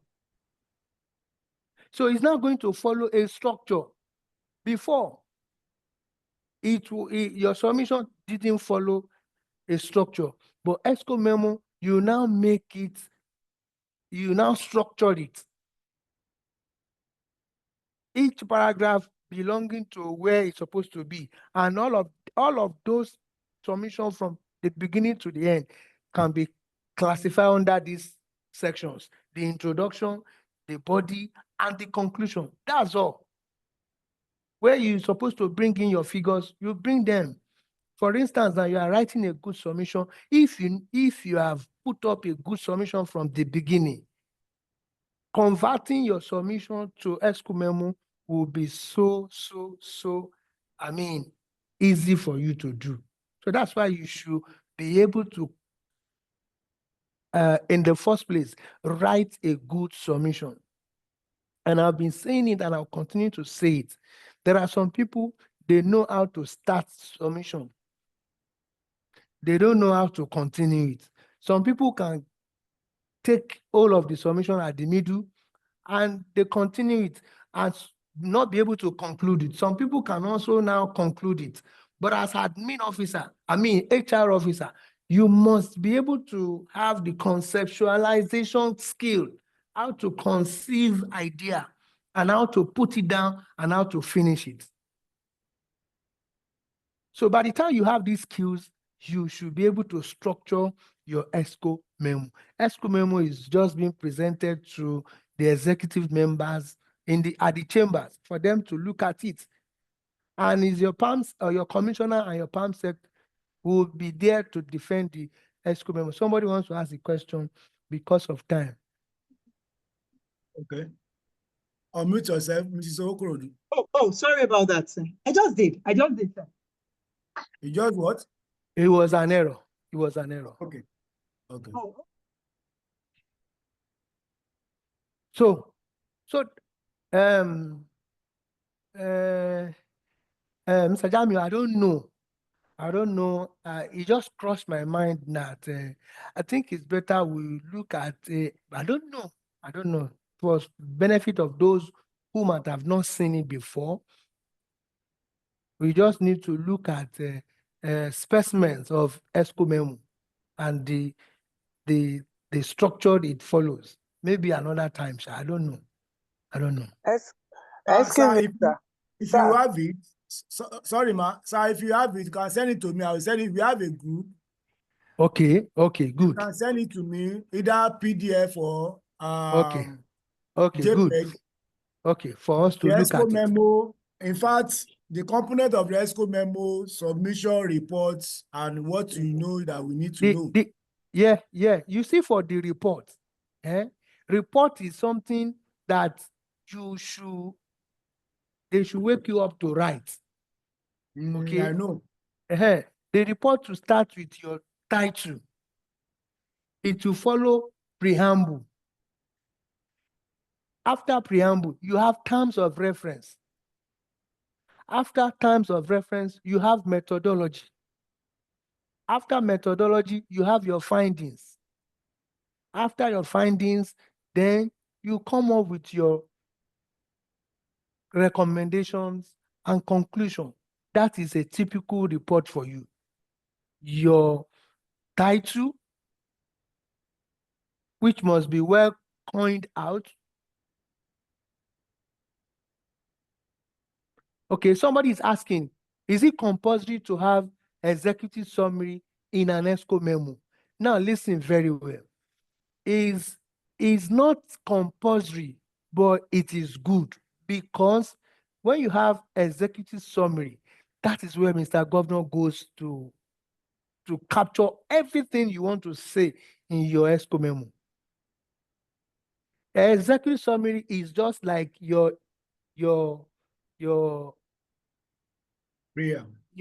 elaborate preamble. And is good, but not compulsory. But if something is good, you should then consider it. That's where Mr. Governor will go. But you see, when you are doing report on tribunal, things like that, executive memory, you can't do without it. But when it comes to ESCO memo, you can omit it, but it's good. It's good. Okay. So when we are talking about report writing, I said your title, which must be well coined, followed by your preamble, background to the study, or be introduction, whichever you want to use, followed by your terms of reference. Your terms of reference is saying, what are those things that you have been asked to do that you are going to report on? The duration that you have been given to submit your report. That is what terms of reference is all about. And what will you now go? How do you go about it? Then your methodology is talking about, okay, now that I've been able to know what my terms of reference all about, how am I going to go about doing this report? Am I going to visit? Am I going to go to the site? Will there be meeting to be held? Do I need to co-opt one or two other people? This is your methodology. How are you going to carry it out? After your methodology, what are those things that you have been able to find out? So when you talk like this before your panelists, there is no way they won't give it to you that you know what you are talking about. Do you understand? Your title, your introduction, preamble, your terms of reference, your methodology, your findings, your recommendations, and your conclusion. Mrs. Alaga want to say something. Please, can you allow her? Yes, sir. Would it be correct to say there are different types of reports? Mrs. Because I'm Alaga, wondering if your network is not clear. have terms of reference. For example, Hello, ma. you were sent on Are you still with a us? workshop, and when you return to your Mrs. Alaga, your network is poor. yeah. Are you hearing me now, please? Hello? Hello? Yes, I'm with you. You can represent your question if you regain your network, ma. So, Mr. Okudero, go ahead, sir. Okay, Hello? so, okay, Mr. Alaga still want to say something. Hello? Who is that? Hello, go ahead. Ms. Alaga, your network is fluctuating. So go ahead, sir. Go ahead, sir. So I was asking, what's the meaning of KIV? Somebody said keep in view. Fine. What about ABC? At the back cover. What about UFS? That is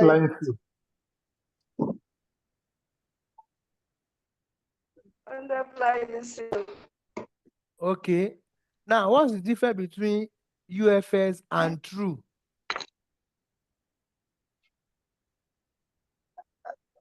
Okay, can I I think they serve the same purpose.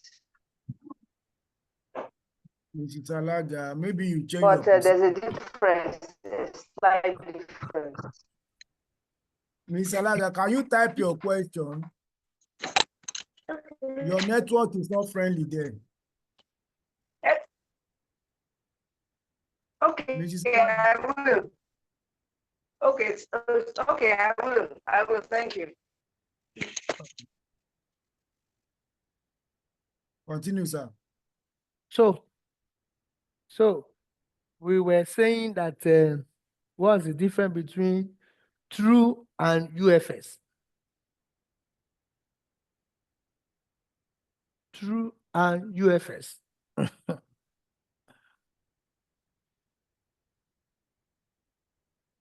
Nobody to help us? Okay, let me try. Okay, Okay, ma. go ahead. Okay. True. You are writing it through the person, like writing through your director, admin, and HR, your PS through your ministry. But under the flying seal, it's like saying that okay, the approval or the letter is also under the approval of so person that they put the flying seal of the person through the PS. Almost there. Almost there. Almost there. Good afternoon, sir. Good afternoon. Good afternoon. Well, I think true is used for routing a letter, while UFS is used for a specific boss. Specific boss. Yes. For instance, help us. For instance, let's take Mr. Okudero, for example. Okay. Mr. Okudero has a letter to be delivered to him, but we can't deliver the letter direct to Mr. Okudero. So it has to go through the permanent secretary of Mr. Okudero. So that is UFS, that is to a specific boss, to the officer in charge. Why true is routing a letter. More than 2 or 3 people, you have to route the letter, they have to take it from one boss to another, not specifically the person you are working with directly. UFS is basically the person you are working with directly. Why true is mainly for those people that you need their attention for a particular thing.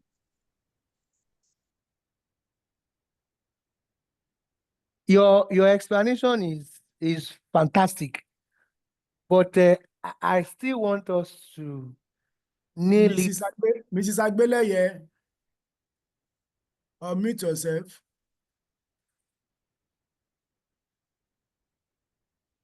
Mrs. Agbeleye. Alegbeleye, unmute yourself.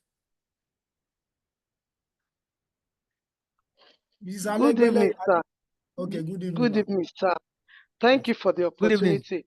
From my own knowledge of truth, is a medium of passing submission, a letter or correspondence from the lower cadre to senior cadre to the definite office. As example, sir, like if you are trying to pass a correspondence to PSO for my ministry, I have to pass it through my director to my DNHR to my PS, and finally to my ministry, to my parent ministry. That is where you use through. Under the flying seal is another way of passing a confidential correspondence to an employee through the accounting officer. Sir. That is my own through the accounting officer. Officer, the PS, yes, sir. That is it. Oh. Through the accounting officer or superior officer. Somebody is even saying it here. True and UFS have the same purpose many times. However, UFS is used for for officers to receive their official letters through their superior officer or accounting officer of the consigned officer. So, no explanation here is wrong. We've all said the right thing, and that is exactly what UFS and true is all about. Thank you for your contributions. Thank you so much. Thank you so much. So we are almost rounding up. We are almost rounding up. So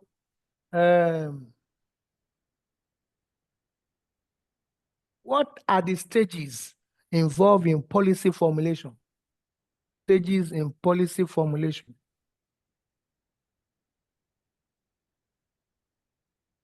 Who is there to help us?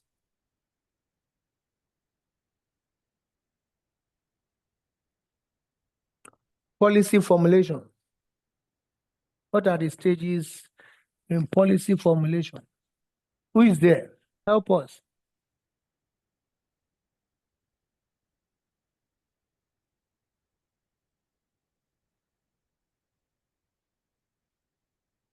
Nobody. Okay. The first stage is to identify the problems. Problems, identifications, and agenda settings. What exactly is the problem? There must be a problem that we want to come up with policy to change or policy to amend or to improve on, then policy formulation itself. That's the next stage, policy formulation. After we formulate the policy, we now do policy adoption. We adopt the policy. When we adopt it, we now do policy implementation. When we do policy implementation, we will now do policy evaluation. And there are other sub-stages under each of these major stages in policy formulation. And we have to explain them, but not on the day of interview. We need to just internalize them.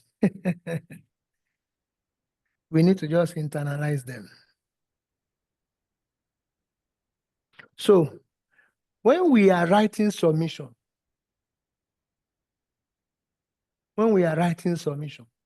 are we there? Hello, sir. Yeah. Okay, Mr. Adelaja. Please, before you move to submission writing, in this policy formulation, where will stakeholders come in? That is policy adoption.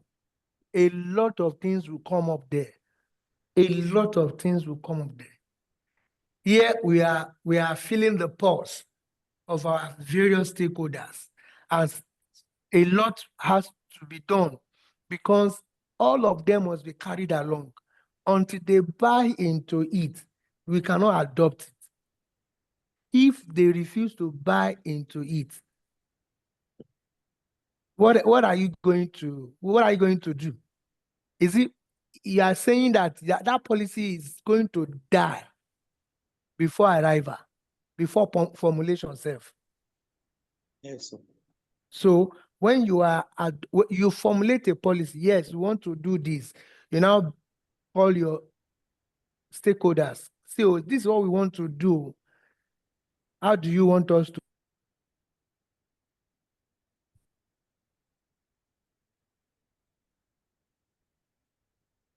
Network is low. Mr. Okudero, are you there? Network is low.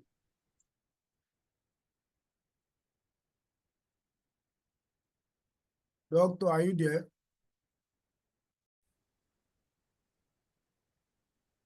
Are we there?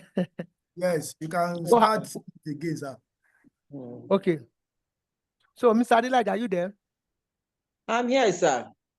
So I was saying that stakeholders will be taken care of at the adoption stage. Okay.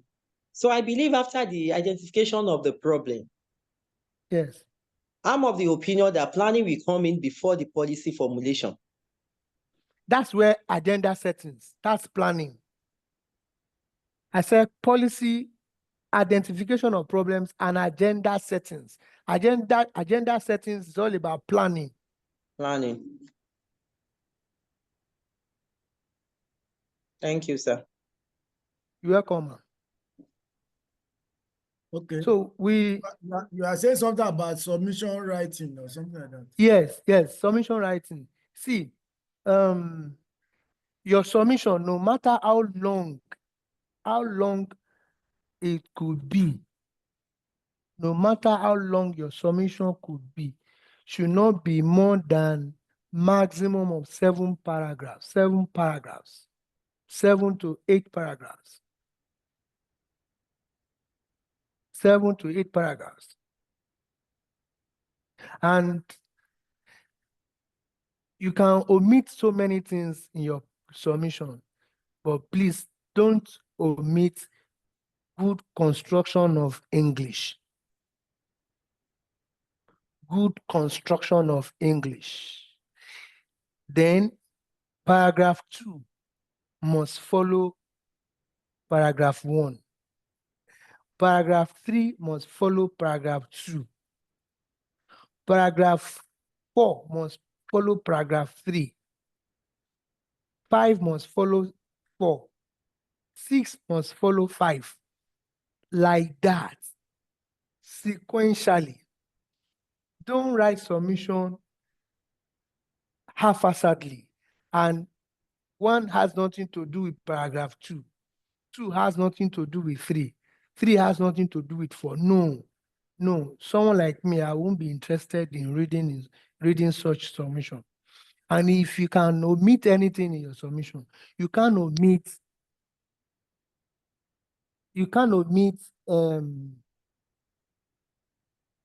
vote of charge. You can't omit your balance. Are you getting me? You can't omit your vote, balance in your vote, especially for submissions that will carry cost. There are some submissions that will not carry cost. Fine. But 90% of our submissions carry what? Carry cost. So where is the money is going to be deducted from? What is the balance in that vote? What you are asking for now, will the balance accommodate your cost now? That's why you have to put the code there. And don't forget, when you are coming on with the relevant vote of charge, you can't omit any zero there. You cannot. Don't think they are not relevant. They are relevant, especially those 0000 that will follow themselves, like 4 of them together. Don't think you can omit them. You cannot omit them. They have their purpose. They're serving their own purpose there. And when you are now concluding, let your prayers be explicit. Let your prayer be explicit. So somebody is asking you now, what are the components of a submission? The same way your ESCO memo will be introduction, body, and conclusion. The same way your submission will be so. But in this instance now, you are not saying that your submission will carry your cost, your submission will carry your vote of charge, it will carry your balance, it will carry, a lot of things. That is submission. Another day, another time for submission writing. Another day, because you will not be asked to write submission during the interview. You will not. There won't be time for that, except for maybe PALM-6 interview. You might be asked to do that. But for us to get hold of good submission writing, it's another class entirely, which I won't mind to take at any point in time that we are ready. Then your minutes, when we are writing minutes, they can ask you the component of minutes. Your introduction is part of the component. Introduction, your title, your introduction, in attendance, apologies, and what else? Apologies, action by, okay, adoption of last minute of last meeting. These are the components of your minute. Adoption of minute of last meeting, Then reading an abduction of minute of last meeting. After you might have done that, the matters arising. You begin to discuss what is going to happen following your agenda now. Matters arising following your agenda. Then everybody come up with different ideas. We discuss it. After that, we do closing. When we do closing, what will follow it? Somebody should help me. After closing. Any other business? No, any other business will come before closing. I've mentioned closing now. After closing. Sorry, before closing. What exactly will come before closing? Adjournment. Adjournment. Thank you. And when we are now doing our adjournment, we know these things. I'm only trying to refresh us. So when we are doing adjournment, how do we cast that adjournment portion? How do we cast it? How do we write it?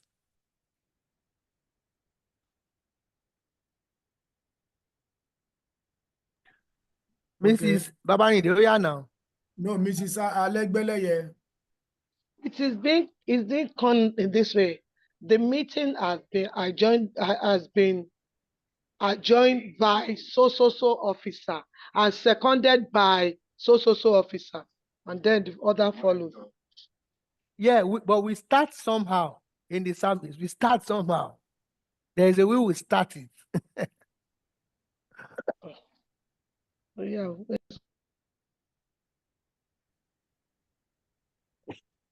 Somebody is asking. Mr. moved for the motion. Moved for the motion of adjournment. The motion from adjournment was moved by social person and seconded by social person. May I talk, please? No. Sorry. Mr. Kotu, want to say something? In absence. So, Okay. in the absence of any other matter to be discussed, that is going to be the preamble of adjournment. That's the starting. You are very correct, sir. That's the starting. Then we'll put the time that the minute was adjourned. Yes. No. No, that's closing. No, that's closing. No. That's closing. No.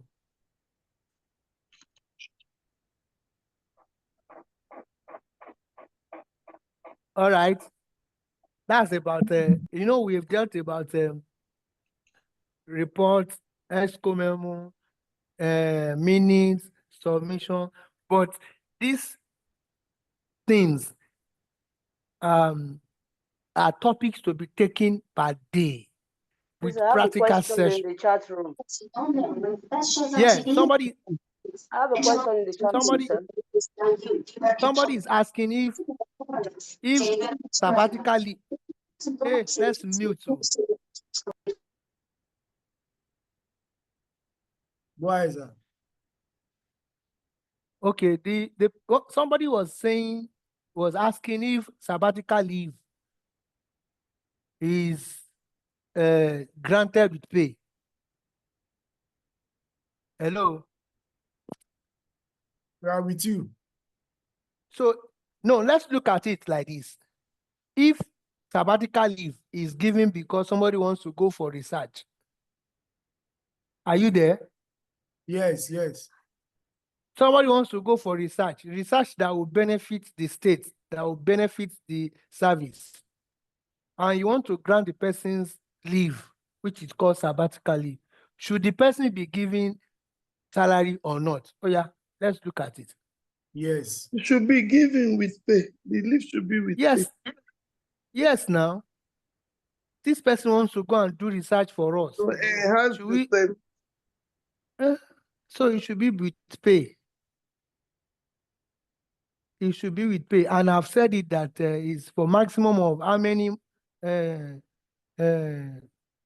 calendar year, renewable.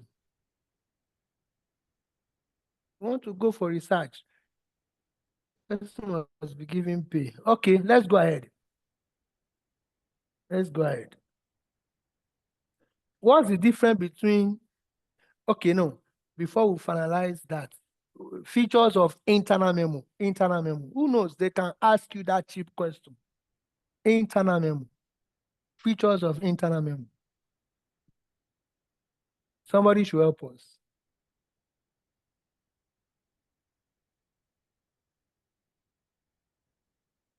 Dates. Internal memo. Internal memo. Yeah, dates. Date. Ms. Alaga, unmute yourself. The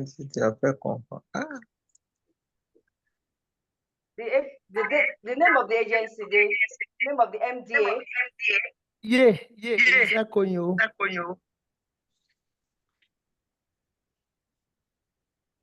Hello. Okay. Am I audible, please? Yes, go ahead.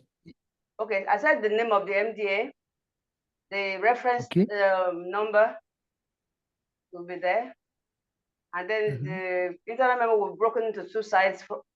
The one side will be from the person that initiated the memo, and the other side will be for those that will receive the memo. Which of the sides now? You are saying one side, the other side. Okay, Right the hand left side, left hand side. The left side will be from the initiator of the memo. Correct. And the left side will be for the receivers of the memo. Okay. After the table. After the table, we'll have the heading of the subject of the memo. The subject of the memo. Now, let's clear this. The subject of the memo, or, okay, where will internal memo be written? Where will internal memo be written? Internal memo will be written before the table that is broken into two sides. Let's check it very well. It will be written on top of the box that will be broken into the left side and the right side. And so right after the box, we'll have the heading of the memo. That's the subject, the title. Okay. Who is in sync with Mrs. Oluyemi? Who is in sync with Mrs. Oluyemi? Who is in agreement with her?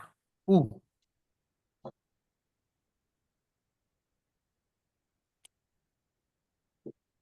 You can check the chat box, sir. Nobody.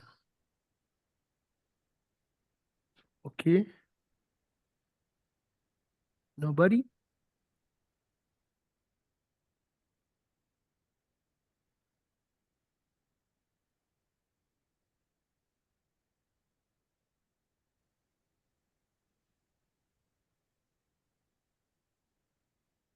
Okay.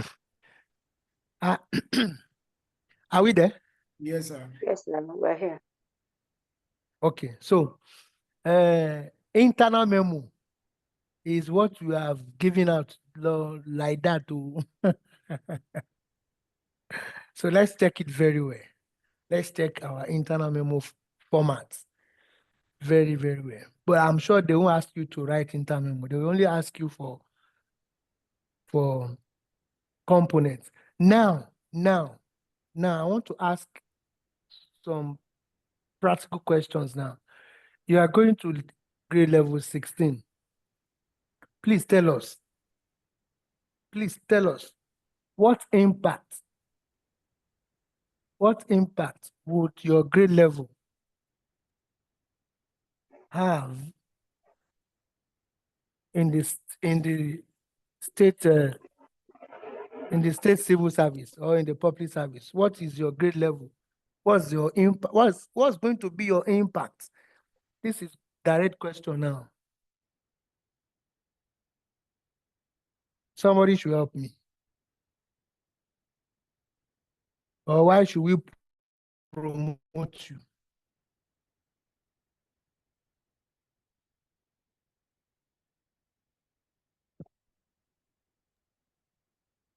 Good evening, sir, once again. Good evening. Yeah, for my grade level, I'm going to level 16. Yes, ma'am. My preparedness towards that level 16.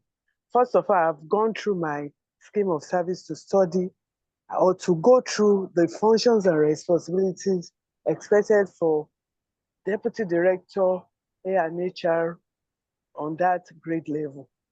So on that grade level, I will have more capacity. On that grade level, I'll have more capacity to be in charge of a department, or if I'm not in charge of that department, it could be a unit for all the administrative functions of the department, all the administrative functions. Also, to develop and to assist in the managerial and administrative functions, and also be responsible for the development of administrative plan. It's just for me to relate the level I am presently and the expectations in the next level I'm going in reference to what is in the scheme of service. So I'll just explain the additional responsibility and the supervisory role I will be, giving out, and to the fact that I'll be more efficient and is like A&HR strategist. Thank you, sir. Mrs. Anoko, yes, Abi? sir. Fantastic, fantastic. Ms. Elliot. No, hold on, Okay, sir. before Miss Elliot. Hold on, Miss Anoko. Sir? You have put yourself on the spot, and I'm going to ask a question now. Okay, sir. You said between manage. You said okay. No, how should I? Okay, differentiate between leadership skills, managerial skills, and administrative skills. Sorry to Okay, if you sir. don't have a Thank you, ready sir. answer. Okay, go ahead. Thank you, sir. When you're talking of a leadership skills, sir, you're talking of the overall skills, which comprises of the managerial skill and the administrative skill. The overall, being a leader, you should possess the managerial skill. As a manager, you should also possess the administrative skills. You should have the combination of both. So leadership skill is it's broader than the managerial and the administrative. Then managerial skill is also interwoven to the administrative skill, because as a manager, your expectation is overall supervision of administrative functions. So it is interwoven because you must bring out the traits of a manager. But leadership is the overall combination of both the administrative, and a leader should have the overall qualities and traits. That's my own point of view, my submission though. Miss Anuko. Sir? It is like you are before the panelists already, and I must give it to you. I must Thank you. give it to you in the sense that you didn't allow the panelists, okay, to feel that you're not prepared. Yes, sir, even if I'm wrong, sir, I've just said my own, but that's God my bless perspective. God bless you, because you didn't prepare for this particular question. I didn't prepare, yes, sir. And you've been able to answer us. So that's why I said I sir. give it to you. I give it Thank to you you, because when you talk about leadership skill, you talk about managerial skill, you talk about administrative skill, they are different skills that we need to possess as HR. Okay? You know, the leadership skill is just, I will summarize it, it's like you have a vision as a leader. A leader must have a vision. A leader must be empathetic. A leader must have emotional intelligence. A leader must, must have the skill to influence. These are the things that you need. But as a manager, you now have the skill as a leader also now. You also possess the skill to implement your vision. You manage those things, put into consideration the function of management, the postcode. You remember postcode? You now say, as a leader who has a vision, you now implement that skill. I mean, that's a vision. But at this stage now, you now need people. You need people to help you to implement it. But administrative skill, that is what most of us leaders are now missing. We don't know how to do office practices, office works. For instance, now you are writing a submission. You don't know that this is how the submission should sound. This is how the submission should look like from paragraphs to paragraphs. Okay? Then the structuring of your submission. Where should your file reference letter be? Reference number be? Where should your dates be? These are administrative skills. When you want to punch your submission, where should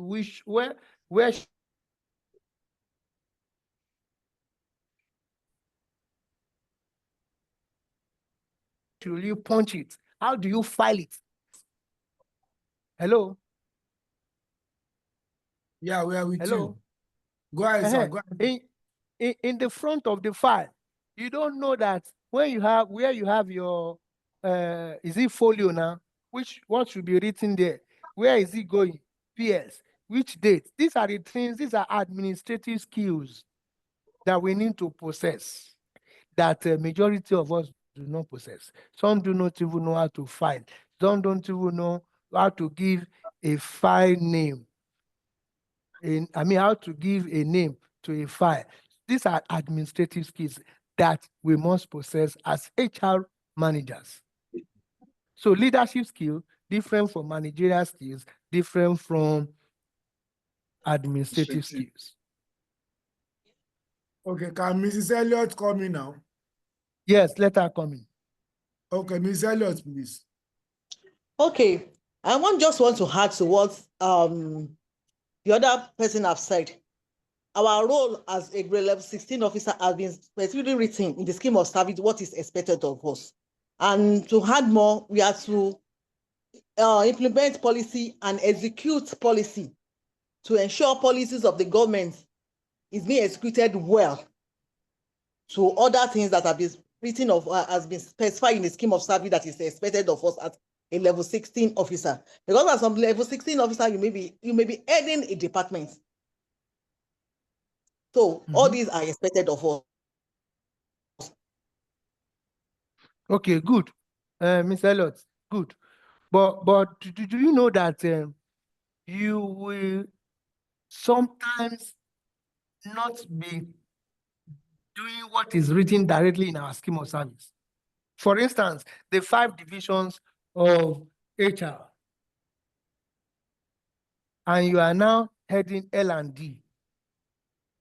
Now, when you are heading L&D, there are some shortcomings in our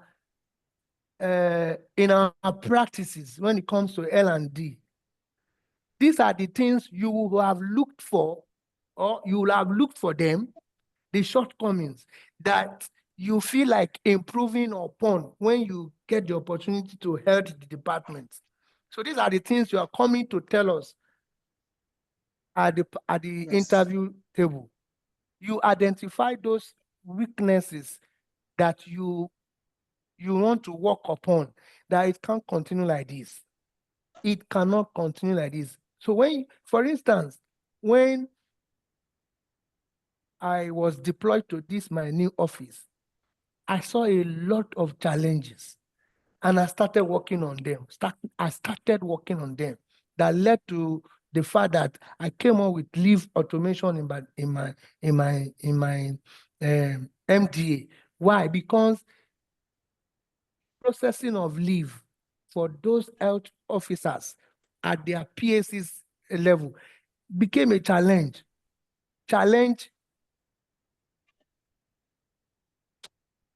how will I put it? A lot of challenges. So you should come to the table, the interview table, with realistic agenda that you're going to implement when you get to this position based on your experience where you are now. What are those things that I think you can work upon? Okay. Is it submission writing? Is it this? Is it policy formulation? Is it how we formulate or how we implement for a policy? Those are the things that you should come and tell us at the interview table, not what is written in the scheme of service. Yes, they are there for us, but practically, what are we doing on our seats? That's what we are talking about now. And it will help us a lot.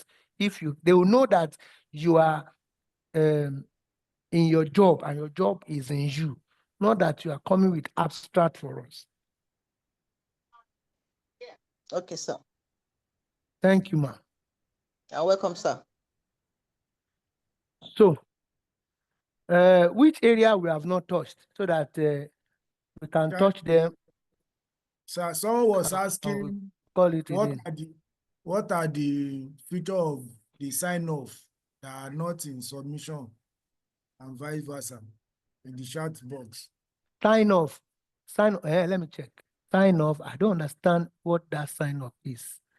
Is it the sign-off that we need to get from a staff when it comes to training, or the sign-off that we need to get from science and tech when it comes to procurement of computer accessories, or sign-off from Ministry of Works? A lot of sign-off.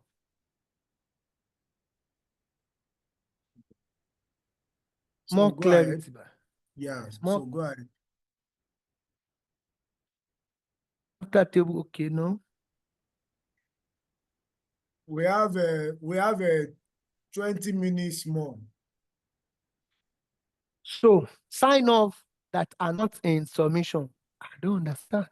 Is it those sign-offs I've mentioned or other sign-offs? For instance, if we need sign-off from Ministry of Works, we will write them with the approval that we have obtained from Mr. Governor to secure the sign-off. Or we want to get sign-off from a staff. We will write to a staff, get sign-off before we now put up our submission to Mr. Governor or wherever it's going. I still don't understand that question. It's not clear to me. I'm sorry, please. Sir, before we run off time, can you just touch some area of current affairs?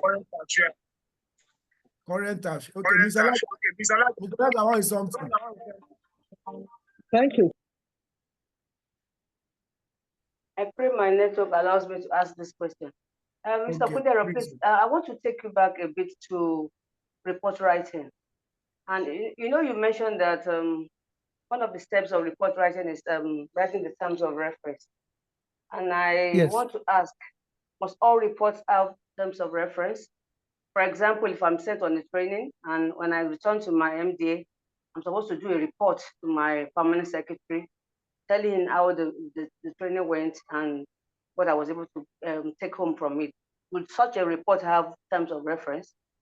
Thank you. Yes, yes, it will have it. It will have terms of reference. Terms of reference is just the brain box of that event. Is the brain box of that event, and you must tell us what is the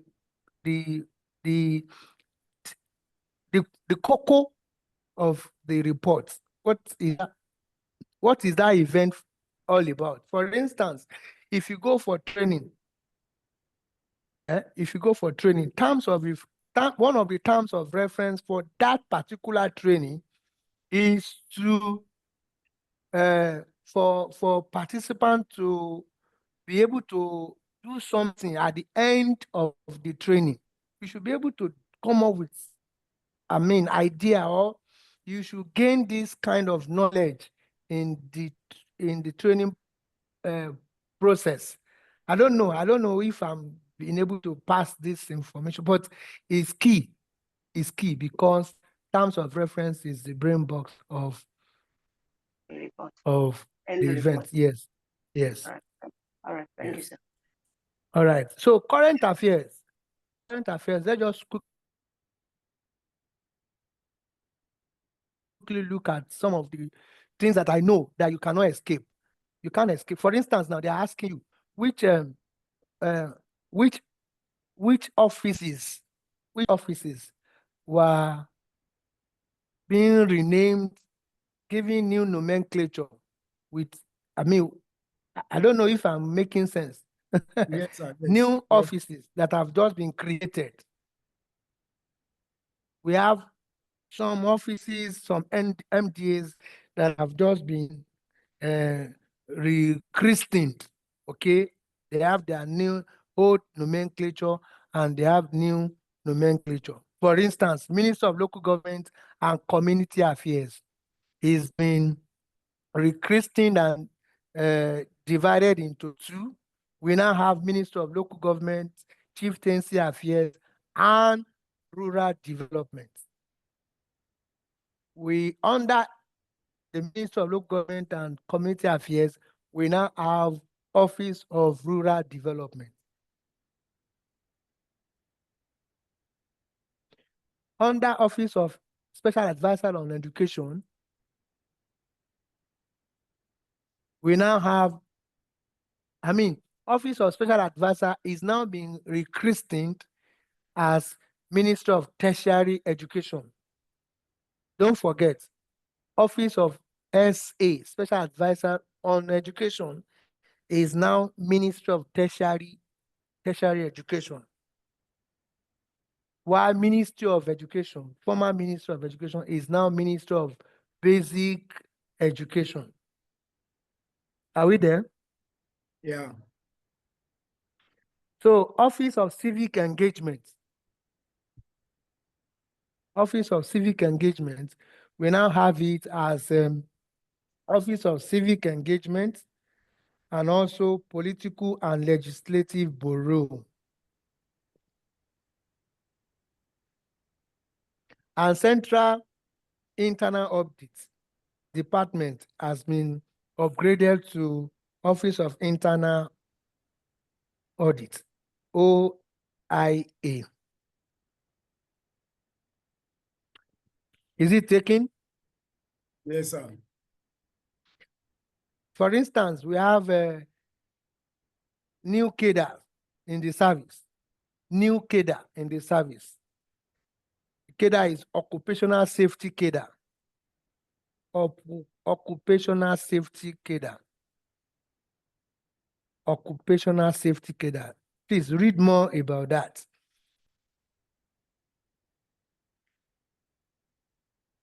Our new head of service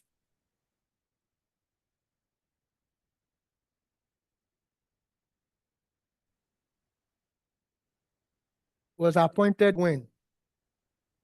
Was appointed when? Are we there? Yes, sir.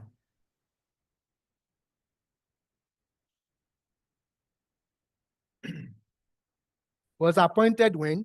And what position?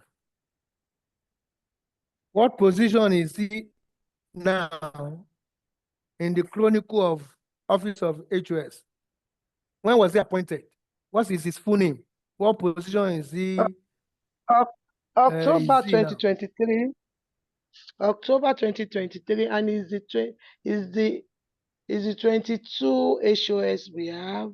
I'm 18. I'm not sure, but his name is Mr. Shua Olabode Agoro. Okay, so are you sure it's October 2023? Yes, sir. You're not sure? I'm You're not sure sure? he was sworn in on October 2023. Okay. I don't think so. Hello. It was So what do appointed you on think? the 30th September 2023. And he was sworn in. No, he look at the circular that appointed him. He was appointed on the 21st September 2023, and his appointment took effect 30th of September 2023, 30th. Okay. The circular appointed him, but the appointment took effect 30th September 2023. Okay. Is it taken? Yes, sir. Yes. Okay. So this is a very common question, and I don't think they can give it to anybody going to 14, 15, 15, 16, 17. But I pray for these kind of questions to just come to me, and they do come. For instance, when was Lagos State created? When was it? When they are tired and they just want to ask questions, when was Lagos? 1967 or so. 27th May 1963 and 1967. 67.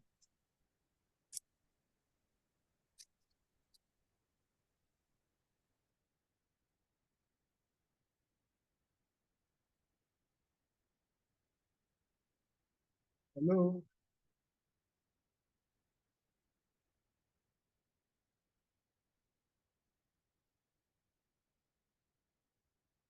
Hello, Mr. Okudero. Mr. Okudero, Sorry. please talk. Okay. Yeah, sorry. So, how old is Lagos State now? It could be a question to anybody. It could be a question to anybody. I remember one interview like that, and I was asked that who was the second executive governor of Lagos State? Second executive governor of Lagos State. Second. Who is the second executive governor of Lagos State? Aigbe. Are you sure? I'm not sure. Better. Alhaji Lateef Jakonde. That's the first. Who answered that one? Who said Lateef Jakonde? Hi, sir. Who is I? Yemisi Adeniyi. Mrs. Yemisi Adeniyi. So who was now the first one? The first is Alhaji Lateef. Oh, sorry, I'm sorry.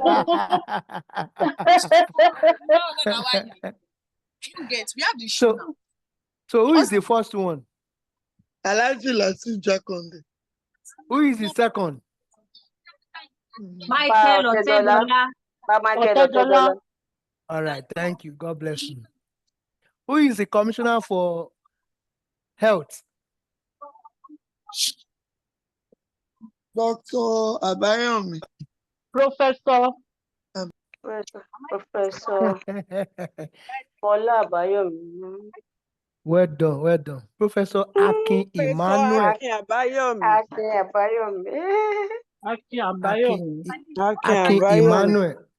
Akin Emmanuel. Let me ask this question. Why is Lagos State described as megacity? Why? One word. Why? Population. God bless you. Population. Population.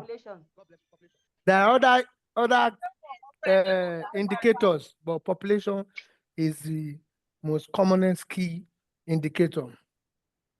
Okay.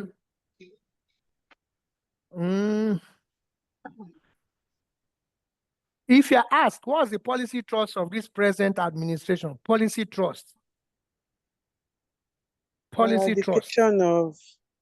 Eradication of poverty and sustainable economic development growth and renewal. Policy and trust. Infrastructure renewal. Policy trust. Eradication of poverty. Eradication and sustainable development growth through renewal, infrastructure renewal and economic development. Okay. When is Public Service Rule celebrated? I mean, Public Service Day, sorry. June 23. June. Are you sure? 23rd of June every year. Okay.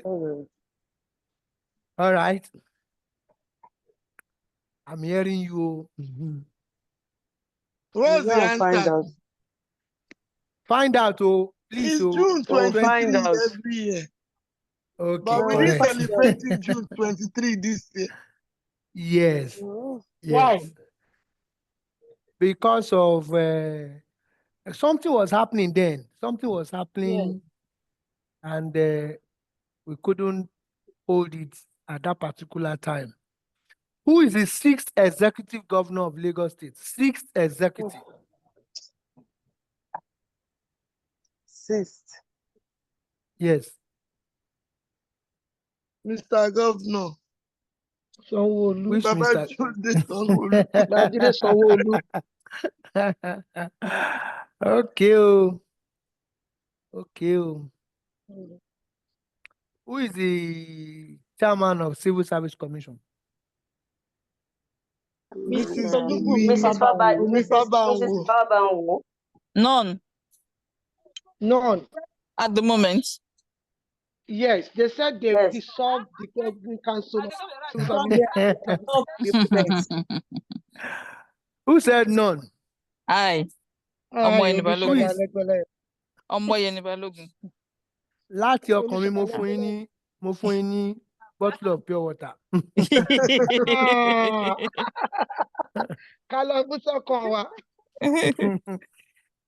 Okay.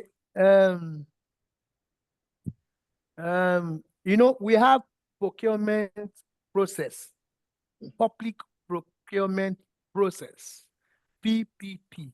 Abi? Then mention just two objectives of this PPP. Two objectives. Why do we have public procurement process? For accountability and transparency. Then okay. For value for money and transparency. Value for money and value for money. competitiveness. To make sure that money of taxpayers' money is judicially utilized. Yes. And for the purpose for which it was released.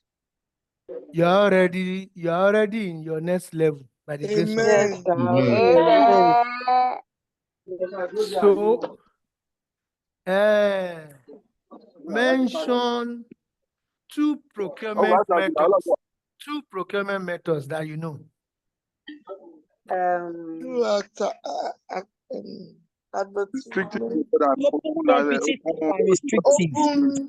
Competitive and restrictive. And selective. Open competitive, restrictive, selective. Mention government methods. Okay. You know. Okay. Let me now go the normal route. Tom and go. Mention two female commissioners that you know. Mrs. Cecilia Bolaji Dada. One. Your commissioner.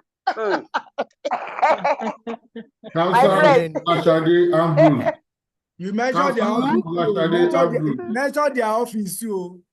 Commissioner for Minister of Women Affairs and Poverty Alleviation. Commissioner for Industry, Trade and Investments. Let me ask you one question I was asked when I was going to 16. Okay. Let me try and recollect very well. Okay, why is they said it was the Mr. Dapo Thomas that said Okudero. I said yes, ma'am. She now said, Mafi, yes, ma'am. Mafi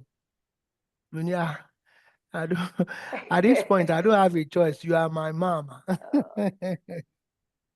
She said, mention two reasons why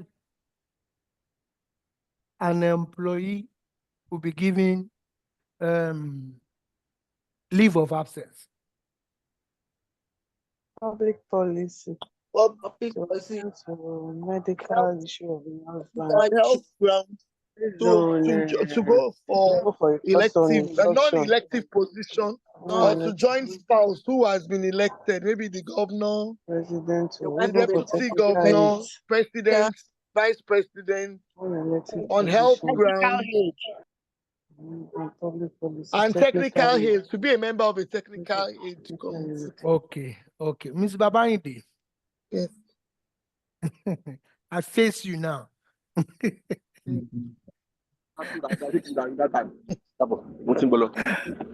She said.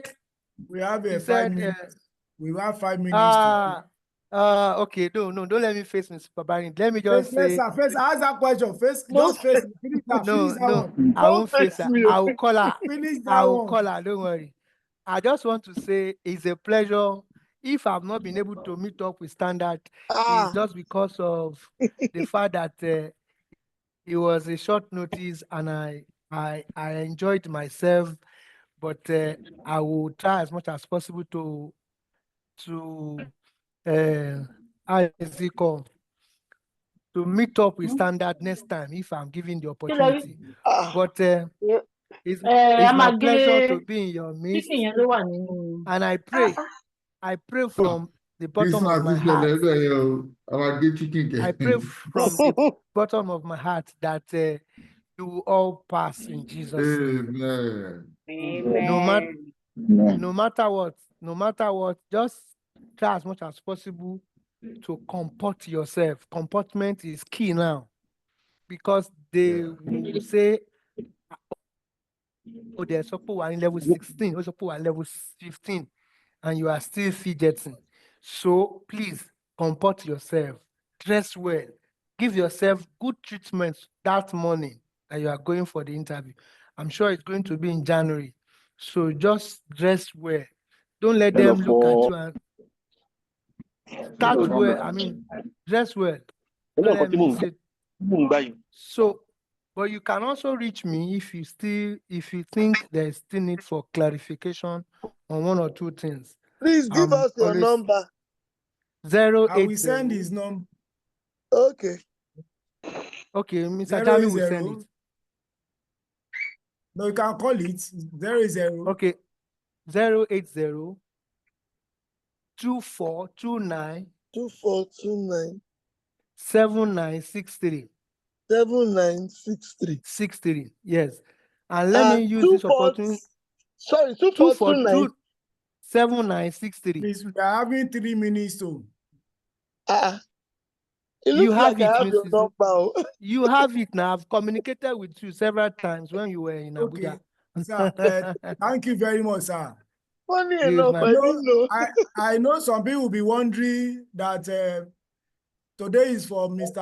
Olusegun and why Mr. Okudero. Oh, okay. Yes, it's because Mr. Okudero, Mr. Olusegun have appointment with governor, so he now give a short notice to Mr. Okudero to come. Hello, Mr. Hello, sir. Hello. Hello, Mr. Jami. Can you please repeat the number? We didn't get it. I will send it. No, I will send it to the group. It will be put on the platform. I will send it to the group. Don't worry. Okay, thank you. So, Mr. Okudero, thank you very much, sir. My pleasure. Thank you so much, Mr. Okudero. We enjoyed having you. My pleasure. Thank you. I missed some part of it, but I enjoyed Thank you. Thank you so much. Thank you.